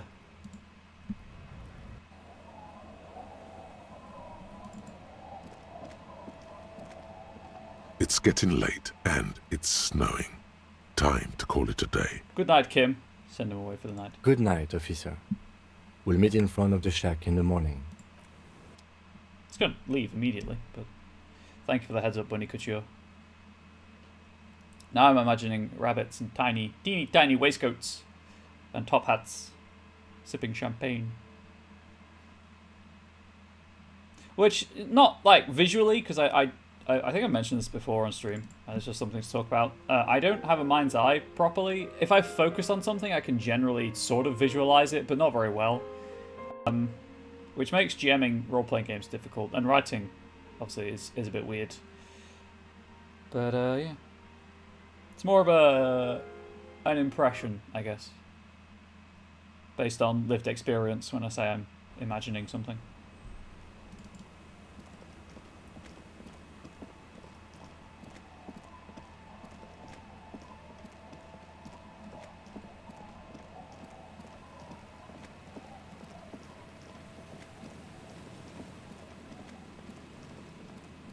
Oh, wait, I can't talk to them, right? Because...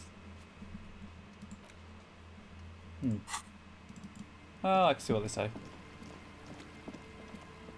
If there's anything new.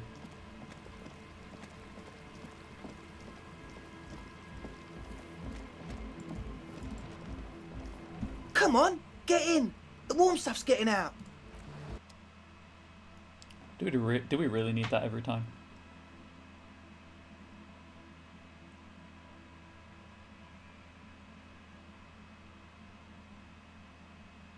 The downsides of having a slow chat. I keep seeing limbic system voice and remembering what that sounds like. Hi again. So, how are things going?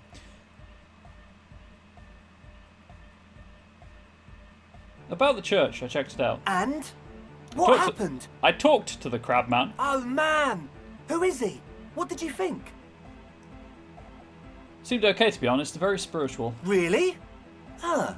Interesting. What's he doing in the church? There's something sinister going on under the building's roof. I think he's getting high or something. What do you mean? Not sure. It didn't sound like Soberman's talk. He must be getting visions up there. No matter. Is he going to be a problem? The paranoid young man mumbles gruffly. Yeah. Noid is right. Let's get back to the point. What are we going to do about him? These guys will never catch him. You will never catch him. There's nothing to do. Actually, he told me you wouldn't mind the nightclub at all. I don't know, man. Doesn't it feel like a major hindrance to you? A spooky guy climbing around when all the guests are trying to have nice, friendly hyper time? Doesn't your place of refuge have a crab man in the roof? Every place of refuge should have one. They're great for keeping the fish dogs down. I don't know where I was going with that, if I'm being honest. Don't worry, I don't think he really gives a damn about you or anyone else. I guess it's not a massive problem, now that I think of it. Just a crab man in the rafters, honestly. Everyone is welcome to dance till the morning light! Yeah! Maybe. I guess we'll figure something out. Okay, but what about the other spooker? The one in Grandma's clothes? Did you see her? I didn't see the other spooker, just some machines. But she's in there somewhere. Has to be. Have you tried investigating the machines? Anyway, do let us know if you see her. He tilts his head, one hand touching the spikes in his hair. As always... XCOM shuffle time. It's logic, right? Let's actually use the mechanics the game has provided to increase my logic. I think it's just glasses.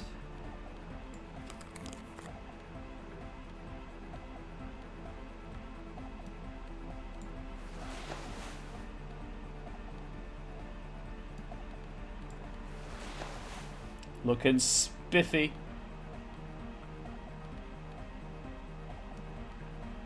That's +2 to logic. That's +1. No. Looking even better.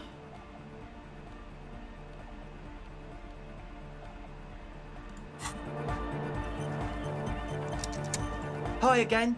So, how are things going? A number of things don't add up. Let's take a look. How about gather around, kids? Okay, kids, now gather around. The young speed freak puts down a busted capacitor and looks at you. Oh, we're off to a good start. The one with the large head seems very enthusiastic about whatever you have planned. Their would-be leader is less amused. Sometime in the past, I'm not sure when and where, but betrayal was involved. I fell sick and became the shadow you see now. But before that, I have reason to believe I was a police detective. Ignore the clothes, they're just set dressing. But you still are. I was good enough in this job to be awarded the rank of Lieutenant Yefritor. I could have been captain, imagine that. What happened? I did. I happened to myself. That's a real downer. He shakes his large head. Now, obviously, that might as well have been 1,000 years ago. But there's still some detective left in me. The young speed freak is silent. He senses something is wrong. This isn't the makings of a club, it's a tent full of laboratory equipment for manufacturing drugs. I have no idea how you arrived at that conclusion, but it's wrong. Look, we even have speakers. He points at the speaker. One speaker. They have one speaker. Where's his friend? Did he lose his friend? What do you mean, friend? The other speaker, you only have one. It's a one-speaker system. It's monodynamic. You wouldn't know the first thing about sound reproduction in anodic music. Other speaker. You have no headphones. Wouldn't a cell need her headphones to spin tape? What do you know about spinning tape? Nothing. That nose effect is here for its active ingredient. He said it was for his nose. What more do you want? The distilled water, cornerstone of a clean lab. And of all cellular-based life. What's your point, Lawbringer? The ether in the air, a useful solvent, good for getting acting agent out of a solution. Make up your mind. First it's the sweat, then it's the ether. He smiles nervously. There is no need for me to pile on anymore, is there? No shit. He sounds tired. In short, you tried to use a police detective to set up a drug lab. That's... Come on, that's... Against the law? I meant to say, not true. So what are we going to do with you? What do you mean, do? There's resignation in his voice. He's almost ready to drop the act. It wouldn't take a lot of pushing. The optimal way to go about this would be indifference. It begins by you telling him you don't care about any of this. Tell me what's really going on and we'll work from there. I can be lenient. What do you mean by lenient?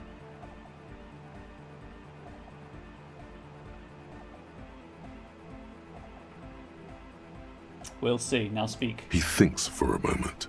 then opens his mouth, but closes it again, then finally raises his hands.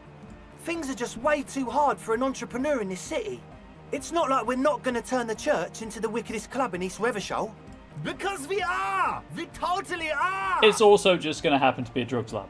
We just got to turn it into a speed lab first. You know, to get our foot in the door. And why did you need me? Like I told you, spooky arseholes moved in while I was getting all this stuff together. A month ago, the place was empty, and now it's all spooked up. They're not really spooky, are they? No, man. They're spooky, all right. It's just that they would also probably call the police if we started cooking speed in there. Sorry, I'm just checking something. But the sign was way off, too. I couldn't feel the love at all.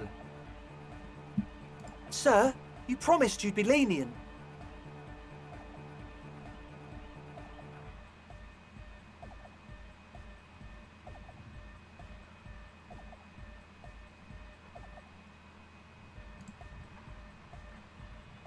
This is it. Judgment time. Ooh. It wouldn't work without the lab. Do whatever you have to do to keep the club alive. Sorry, I'm just checking something.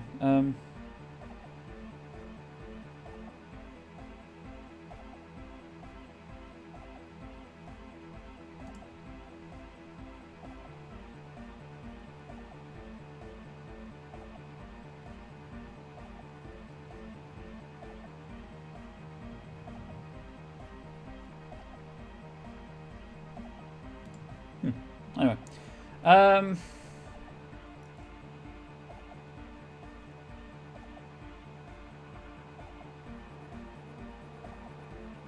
think I'm just going to evict the... Yeah.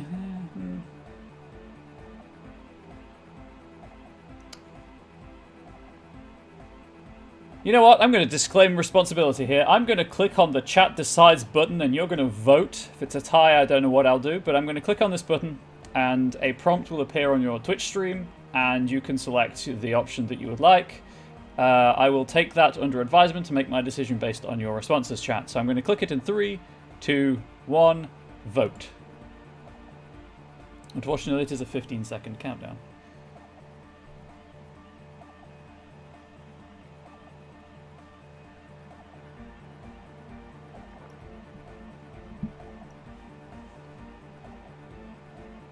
Okay, we proceed with the club. Yeah! The young man's smile widens to inhuman proportions, his teeth beam in the floodlight. I knew it. The would-be leader drops his spiked head between his knees. It's impossible now. No, Andre, it's harder now. This hard cop has come to show us how much the fish is, and the fish is always so much more. We all know there was never going to be a club for Nordic music with the Speed Lab.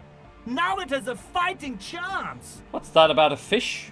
There needs to be a club for Nordic music in there. Needs to. Everyone hates each other. Everybody hates it here. It's all just drugs and we're slaves and I can't. We are running out of time. We need a win, Andre. I promise this will be a win. We won't cook speed in there. We'll do it clean. We'll do it true. We'll do it sober and real and beautiful. This will be a victory for the light. Right. Let's call this incident crime prevention, but I have my eye on you. Okay. We'll try to do it without the drugs. He raises his head from between his knees. We'll do a straight club up in there, spinning the maddest reels, and nothing but. I swear to God. Okay, Egg? From here on, it'll be straight all the way. That's it for now. As always, we'll be right here, waiting patiently for the news. Yeah! We'll cook the speed here and have the club there, as Estebanez points out. Right, I need to put my clothes back on. That's the thing I just said. I'm so sorry. Neat office shades. I need that for the shivers. I do not want that on because while the logic boost is nice, I like the perception.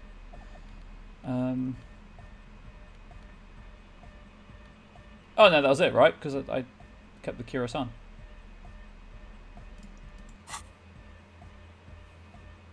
Okay, still got to look into the spookers in the church, I guess.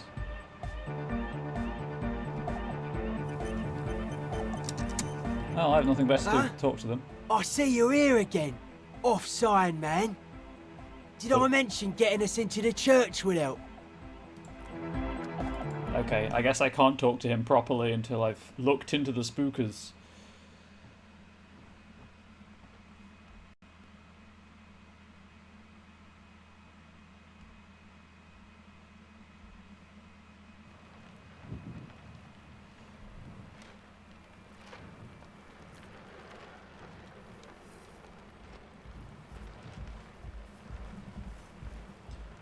I think it's time to sleep, though.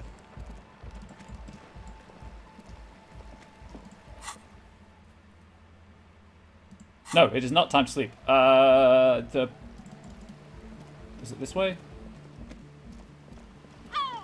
There is a jacket covered in seaweed and seagull feces that I must own. It was not that way.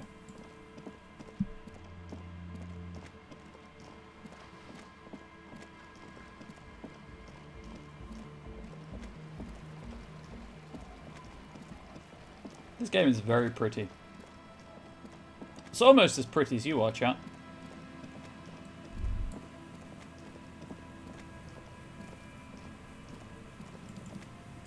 Please, up the stairs.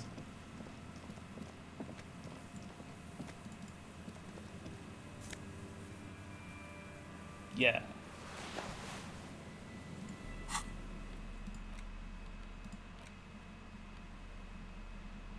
As you hold it in your hands, it makes an uncomfortable crunching sound. Man, how did this jacket get so disgusting? It's a sordid, filthy tale, not for the weak. Are you sure you can stomach it?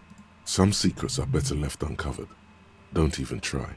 Seriously. Think about it. It occurs to you that you're not even holding the jacket itself, but rather the thick crust of jetsam and seagull shit that ensconces I shouldn't have thought about it. I regret that immediately. It smells like a dead sea creature, tangled in grey strands of seaweed. It must have spent quite some time in the water before the tide deposited it ashore. Okay, but what's the crust made of? Somehow, it was carried or dragged to the boardwalk. If not by human hands, then perhaps the feral dogs that prowl the beaches at night. The faint impressions of many footprints are also present, though it's impossible to tell what kind or how many. Suffice to say, the jacket spent some time on the ground before someone draped it over the railing. What happened once someone put it on the railing? The crust is hard. This jacket spent at least a day baking in the sun. Who knows what happened to it then? Somewhere, high above the city, a pair of seagulls trace loops through the air. They are like the bombardiers of the aerostatic brigades, gliding above a target-rich environment. All of a sudden, the bomb bay doors open, and their white glittering payload rushes to the ground. Oh. Splat, an explosion of white on a man's shoe. A curse goes up, but the birds do not hear.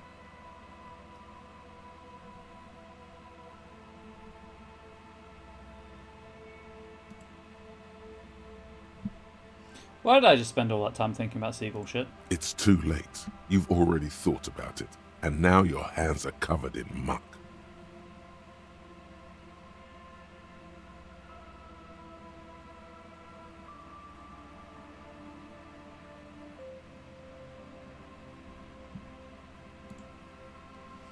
You, flick your hands. Now you're just flicking that shit everywhere. This is a disaster. You'll never get the smell out.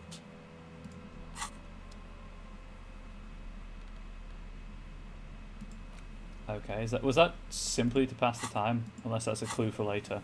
Which it might be, admittedly. I'm going to check inside the church to see if the other person has entered it.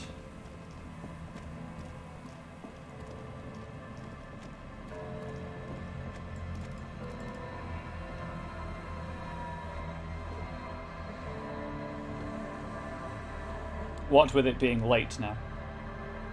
Also, chat, do you want me to talk to Evrar?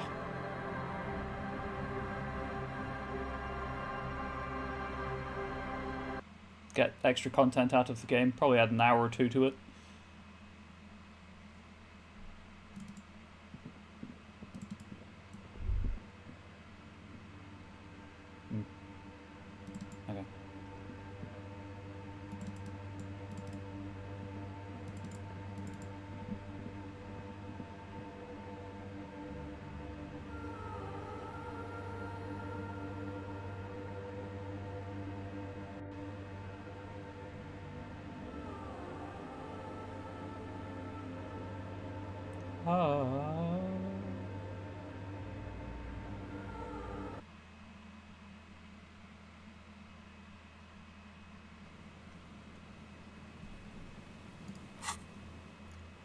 That's a tomorrow thing.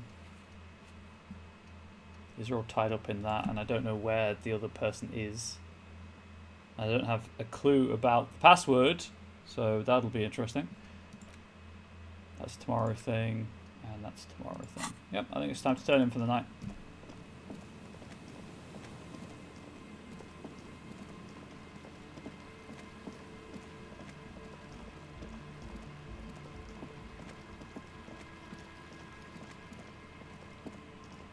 I think I just went the wrong way. Oh well. Oh look, there we go. Never mind. Click that orb for 1 experience. Door is closed for today. Time to put the kids to sleep.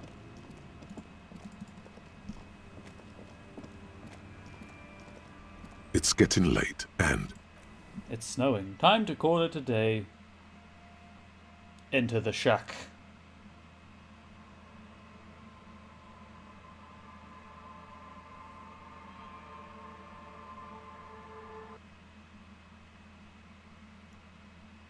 Just a random thought, by the way, inspired by food tonight. But so Angel, I agreed to make some roast potatoes for Angel to have with veg and stuff later in the week, and we weren't sure how many potatoes we'd need, so I said get enough that we would normally use for mash, right? Turns out that is far too many potatoes. Comforting, if a bit run down. Still, you've earned a rest. Long story short, we're having roast potatoes and hot dogs for tea, and it's pretty nice. Good sleep. Across the room, the heating system hums its soft lullaby. The mattress feels soft and sheets warm. It only takes you moments for the world to fall away. But, like, using actual sausages for the hot dog rather than a hot dog sausage. We do things fancy. Thoughts, baby. A million little lights in the dark. You're one fine instrument, brother. All those faces and all those names. All that laughter and screaming and scheming around. Every corner and every street. Recorded in you. Forever. On Faraday. Spinning in eternity. On and on it goes. For untold hours. At the disco where you first asked her to dance. Rising. Rising. Above the dark curvature. The great wingspan of sleep. Studded with stars. Behold, there are millions of them down there. The first time. The last time. The smoke in her mouth. The plotted flowers. Plotted flowers? The faces turning, changing. Those are the flowers that should be there because I've decided it is so. I can't even speak now. What is it? It's the world, Harry boy. And you're made of it. Every day you're out there, you make more of yourself from it.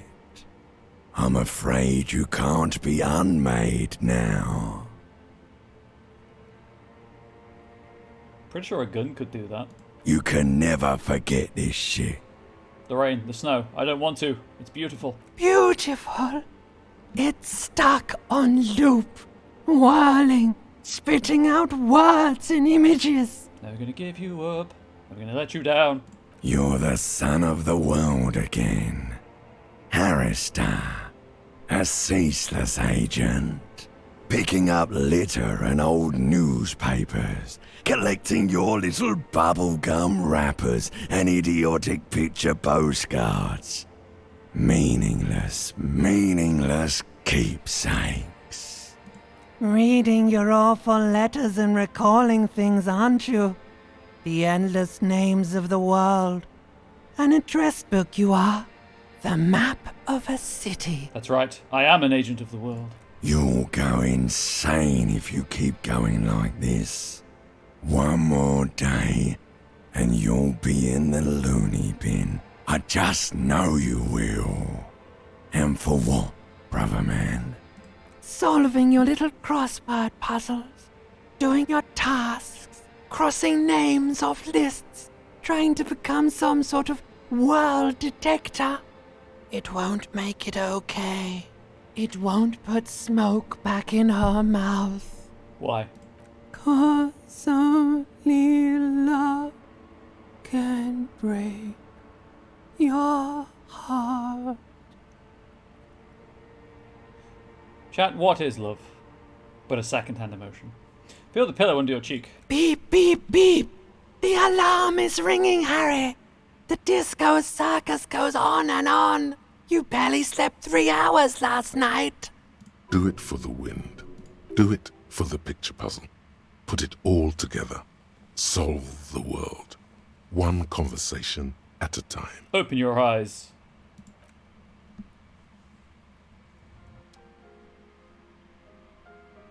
I thought about going with Hadaway, but decided Tina Turner at the last moment.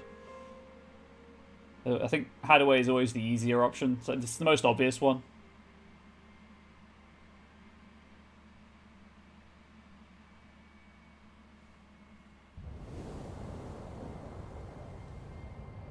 You're not looking great there, Harry, I will say.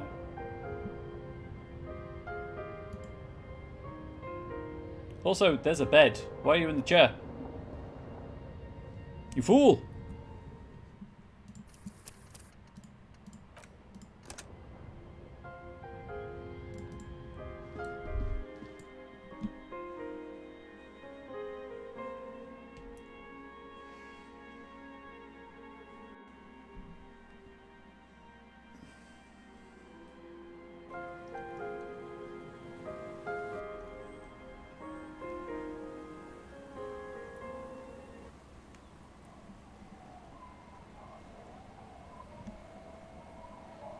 There he is. There is the bro, the bay, Lieutenant Kim Kitsuragi. Yes? Right, on the slate for today, I guess I'll check the church and then we'll go and look at the mural again.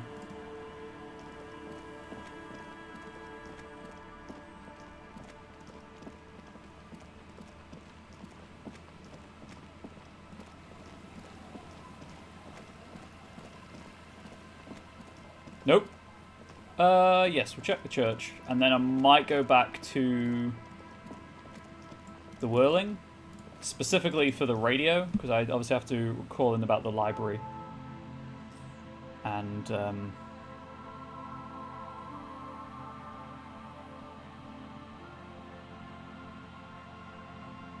the armor, that's what I was looking for. That's the word I lost in my brain.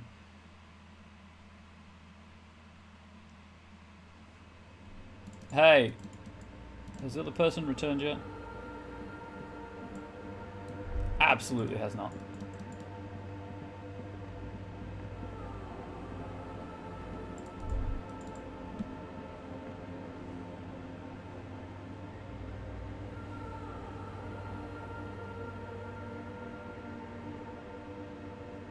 I'd go and poke the machine, but I don't want to put myself through the muscle spasms again. If you're curious, it's auditory stimulation is one of my big triggers. I have to be careful about certain sounds. That's right.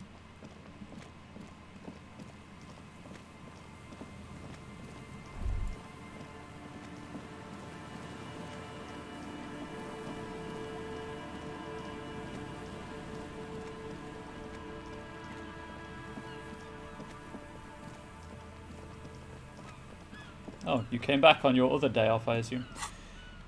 Okay, so, there's other things for Shivers, right?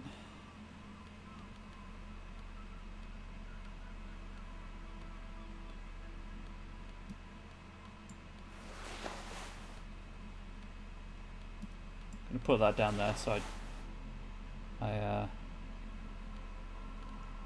I remember. I mean, I'm probably not going to forget the horrific necktie in all fairness, but, you know, I might.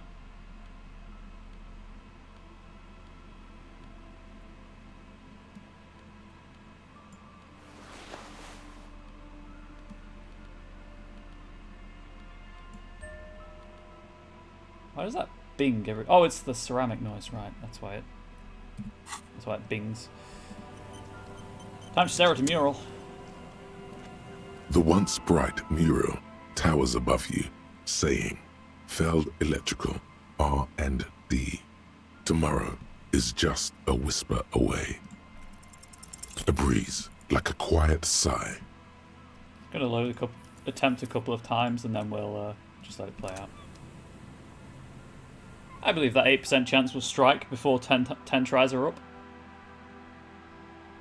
What about you? You feeling it? You not feeling it?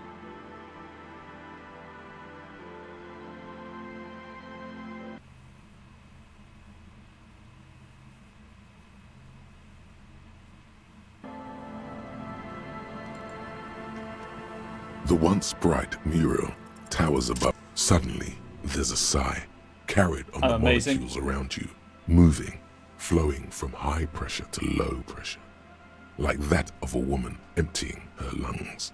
She wraps the collapsing stone box in front of you in her breath, flowing through it.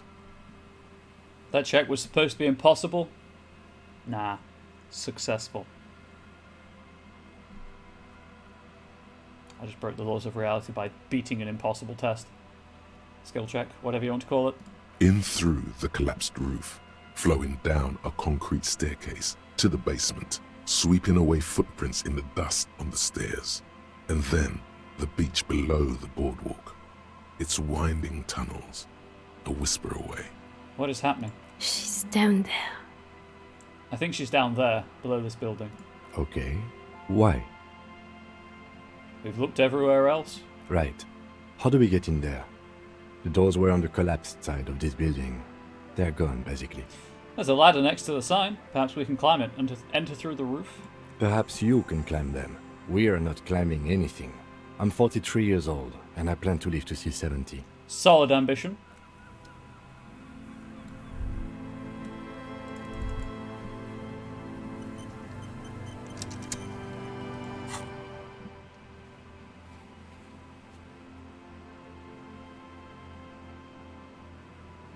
Ask a girl on a date and then ask her. So that'd be Lillian, I assume.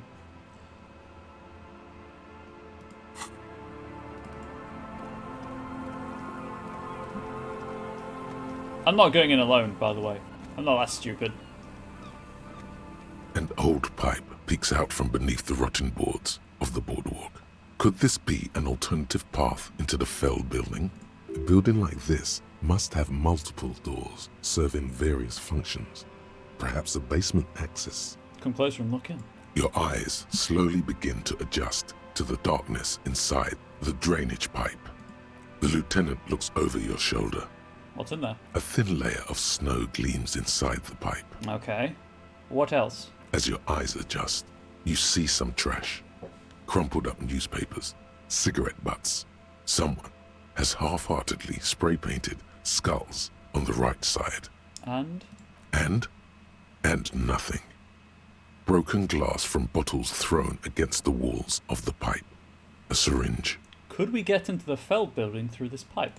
Given that this isn't a martial arts thriller, it's highly unlikely, and not without risk to our health either. A grin flickers across his face. However, the pipe suggests there may be an entrance to the basement around.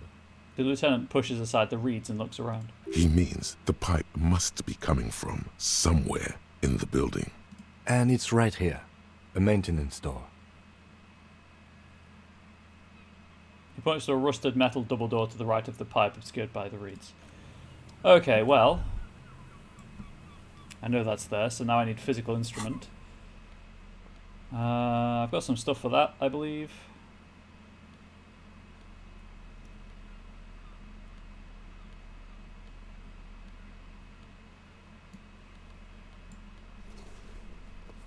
Oh, I'm going to wear the Men from Kjamdal t-shirt, obviously.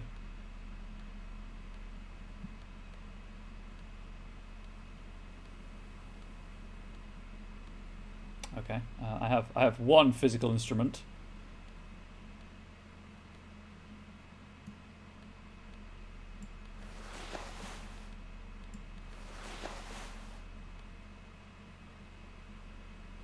Okay, this is not, perhaps, as good as I'd hope. Behind the pipe, the mate, you and the lieutenant lean. Try a couple of times, and then attempt other things.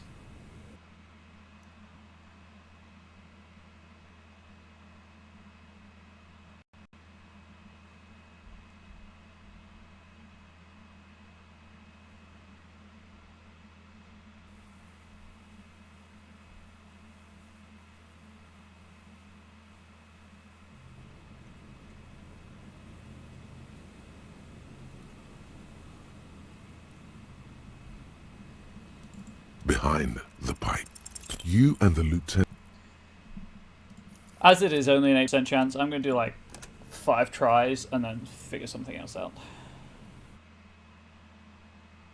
I also need to waste time anyway to so like I failed. Don't want to fail the check because then I can't try it again until I just discover the thing that unlocks the ability to try it again.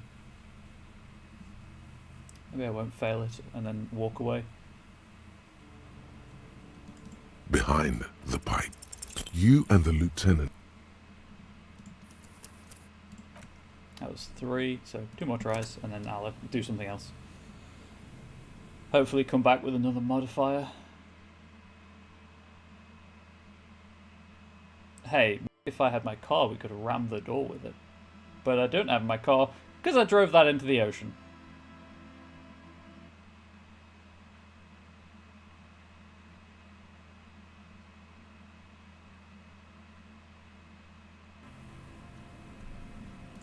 Behind the pipe, you and the lieutenant. One more try. I don't want to waste everyone's time. I appreciate this is not the most thrilling experience watching someone reload a game to get past a skill check.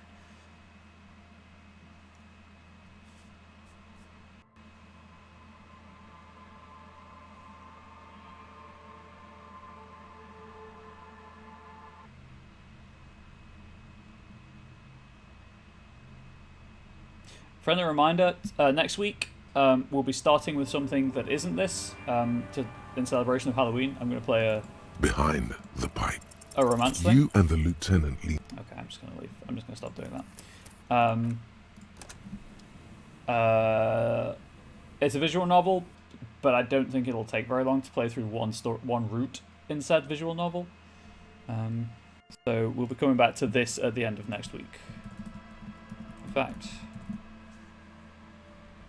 as most visual novels are like 4 to 6 hours at the most.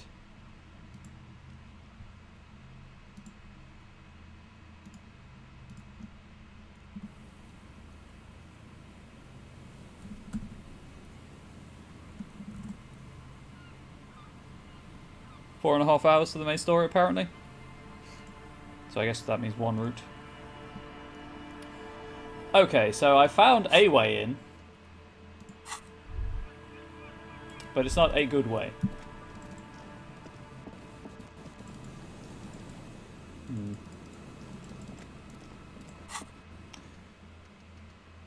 I guess I could do that. If he's there, that'd certainly pass the time. I'm gonna put my clothes back as they were, though. That's Esprit de Corps and Shivers. I'm going to talk to Union Boss. I feel like authority is the way forwards. Oh, visual calculus, please.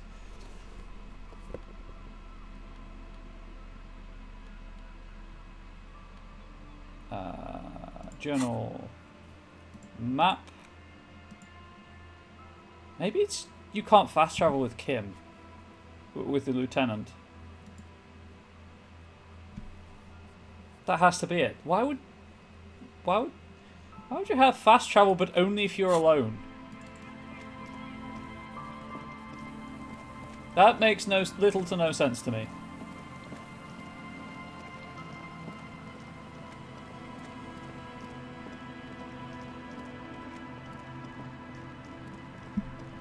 particularly as you unlock the fast travel destination. So it's not like you could sequence break by travelling there too quickly. And as far as I can recall, nothing's ever happened to me whilst I've been walking somewhere.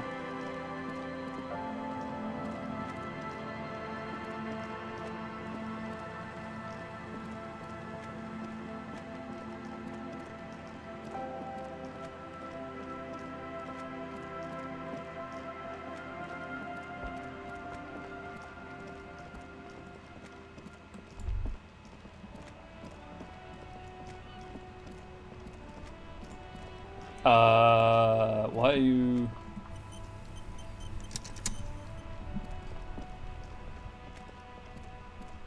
That's one brutal motor carriage. Says the man with the slur written on his back. If I were a real skull now, I'd jack it, paint it in palm tree livery, then bottom light it, neon style. His companion wears a simple yet elegant slogan. Fudge the world. A snazzy, shit-ripped skullmobile like this would make a fine trophy. We could, like, hang fucking shrunken heads from the side mirrors. Cops' heads. Scary tribal shit. You do realise we're two cops and we're standing right here. Yeah, tribal shit. He agrees. A cop carriage like this would have proper skull value. While I appreciate the interest you take in my brutal motor carriage, I have to stop you right there. The RCM takes threats directed at its property seriously. It's just theoretical work, Copper. No basis in reality. Man, if we were certified skulls right now... Was it a good idea on the lieutenant's part to get into this? Don't even answer that. Just leave. You can always come back later, on your own terms. Who are you? I can tell you who we're not, cop. We're not snitches or skulls. Which is not to say that the skulls are bitches and... On the contrary. The part of this presentation you want to take home with you, cop man, is we're not part of the skulls yet. And you want to be part? I mean, you have a skull. Okay then, let's indulge in some intellectual exchange. These young men seem eager to share their beliefs. Presumably you have. These skull people are more than an authority. They're deities. Who are the skulls? You don't know? What kind of cop are you? I'm sorry, cop. It's not a question. Don't get into it. No, I really don't. The skulls are the most vicious gang of the Besmertne. His voice rings with excitement. The nastiest bunch of psychos ever. Jacking carriages and getting into high-speed chases.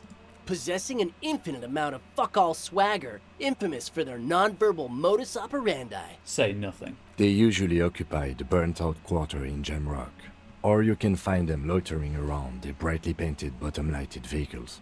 I can't wait to become a skull. Bottom lights are wretched aggressive.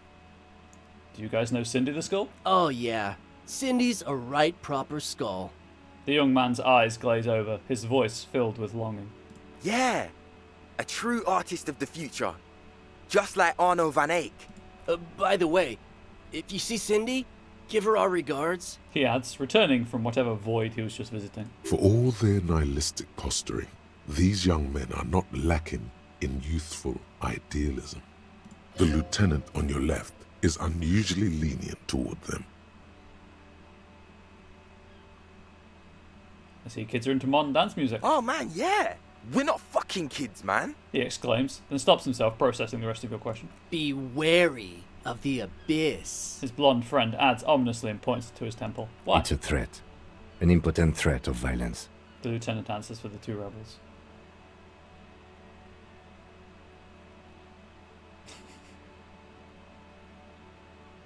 He wants to talk about music and now there's a conflict all of a sudden. It's too much. That's right. The young man says. You should back off and let silence rule supreme. The young man says, looking unsure of himself. What is wrong with you? Now you're just empowering these punks. This is ridiculous. Boys, do you know why the gang is called Skulls? Yeah. The skull symbolizes the embrace of death and nothingness, present in all of us, the vehicle of our future operations, death and nothingness. They're called skulls because when you are shot dead in the middle of the street, the skull is the only part the stray dogs want to eat. Just trust me and follow my lead. So, boys, want to feed the dogs? No reply. The blonde rebel scratches his chin, deliberately not focusing his gaze on anything. He looks very uncomfortable. The other one shuffles uncomfortably, nevertheless continuing to steal glances at the lieutenant's motor carriage. Why aren't there more skulls in Martinez? The Union does their share of policing in Martinez, at least where gangs are concerned. That's why there isn't much organized crime around here. Apart from the unions themselves, of course. Don't you worry about that. We're gonna make up for the deficit. The Hardy Boys are going to fudge you up. Yeah, we are. The young men exchange approving nods. Your rhetoric is confusing. Are you part of Skulls or not? We're not franchise Skulls. Well, not yet. Once we get our name out there, we'll have a chance to join them. And what makes you think that the organization would accept you? Because we can be just as psycho and vicious. You'll see. But in a non-threatening and definitely legal way. The other one quickly adds and whispers something to his friend. We'll fuck the system from the inside later. Just be cool now. The damage will be tenfold. Yes. Right on, fuck. So what's happening now? The blonde agrees and provocatively spits on the pavement. Enough about this scullery then. Mm-hmm. Well, talking with you has definitely been something.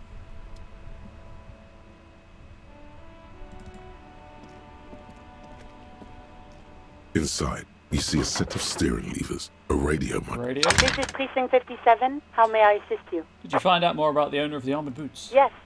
It took some convincing, but I got the mercenary's name and a few biographical details. Are you ready? Alice, you are a miracle worker. You deserve a pay rise. The lieutenant leans in to listen, notebook in hand. Shoot.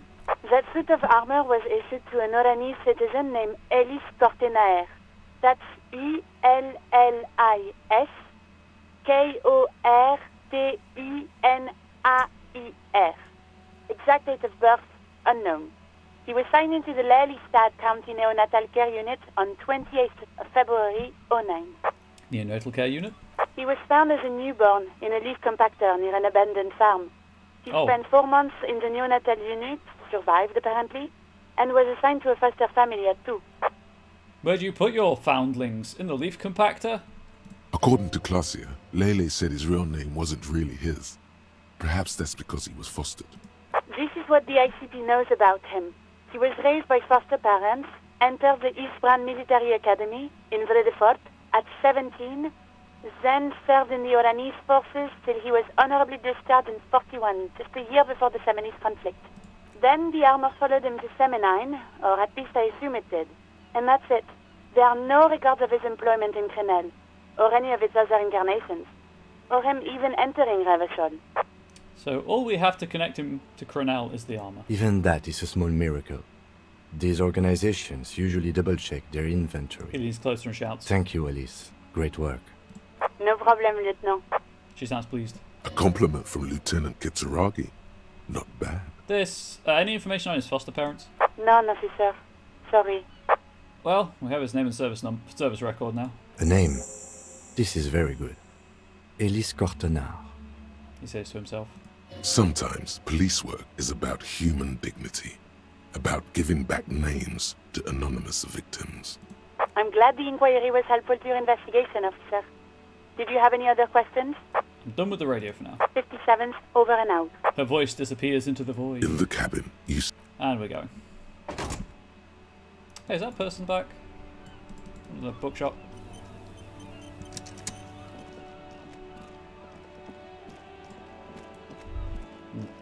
No. But it is also only 8 in the morning, so that makes sense.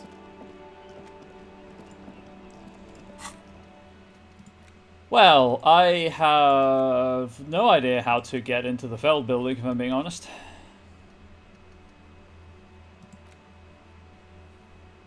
I think tomorrow we'll interview the union boss. Let's go and stand in there so I don't forget.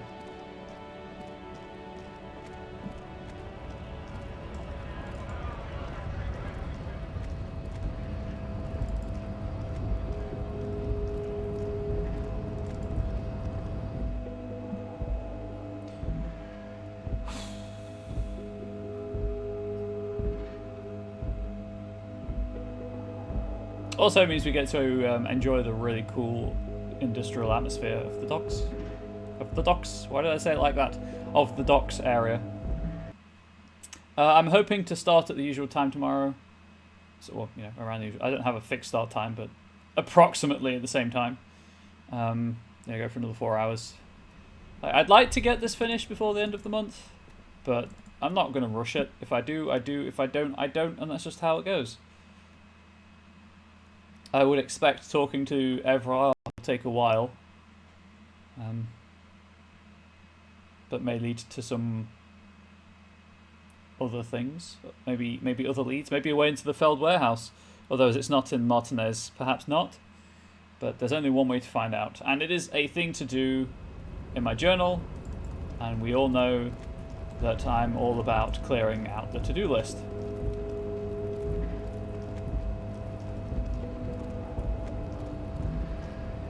Please. Thank you.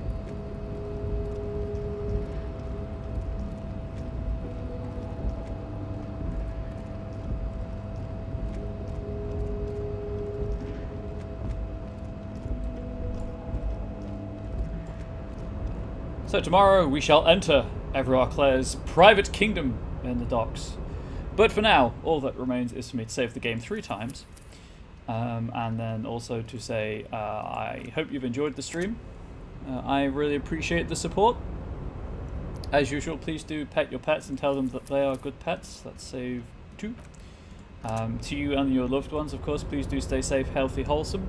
And friendly reminder that despite the fact that the media here in the UK has apparently decided COVID isn't a thing, never was, I don't know what I was talking about. If you haven't been vaccinated, please get vaccinated. It's not going to make you immune, but if the worst happens, it will help your chances. And also it will help everyone, protect everyone around you as well. That's my triple save and 2 quick saves. So I do actually need to head off and start cooking. I don't have time to find another raid because we have to eat before D&D later, and I need to get in the mindset to run D&D. So again, thank you all. I really appreciate the support. I hope you've enjoyed the stream. If this was your first time here, please come back. If not, that's totally fine. Back tomorrow with more Disco Elysium. Hopefully entertaining. Let's go with adequately entertaining. Satisfactory entertainment. Goodbye. And also I'm going to click stop recording for the first.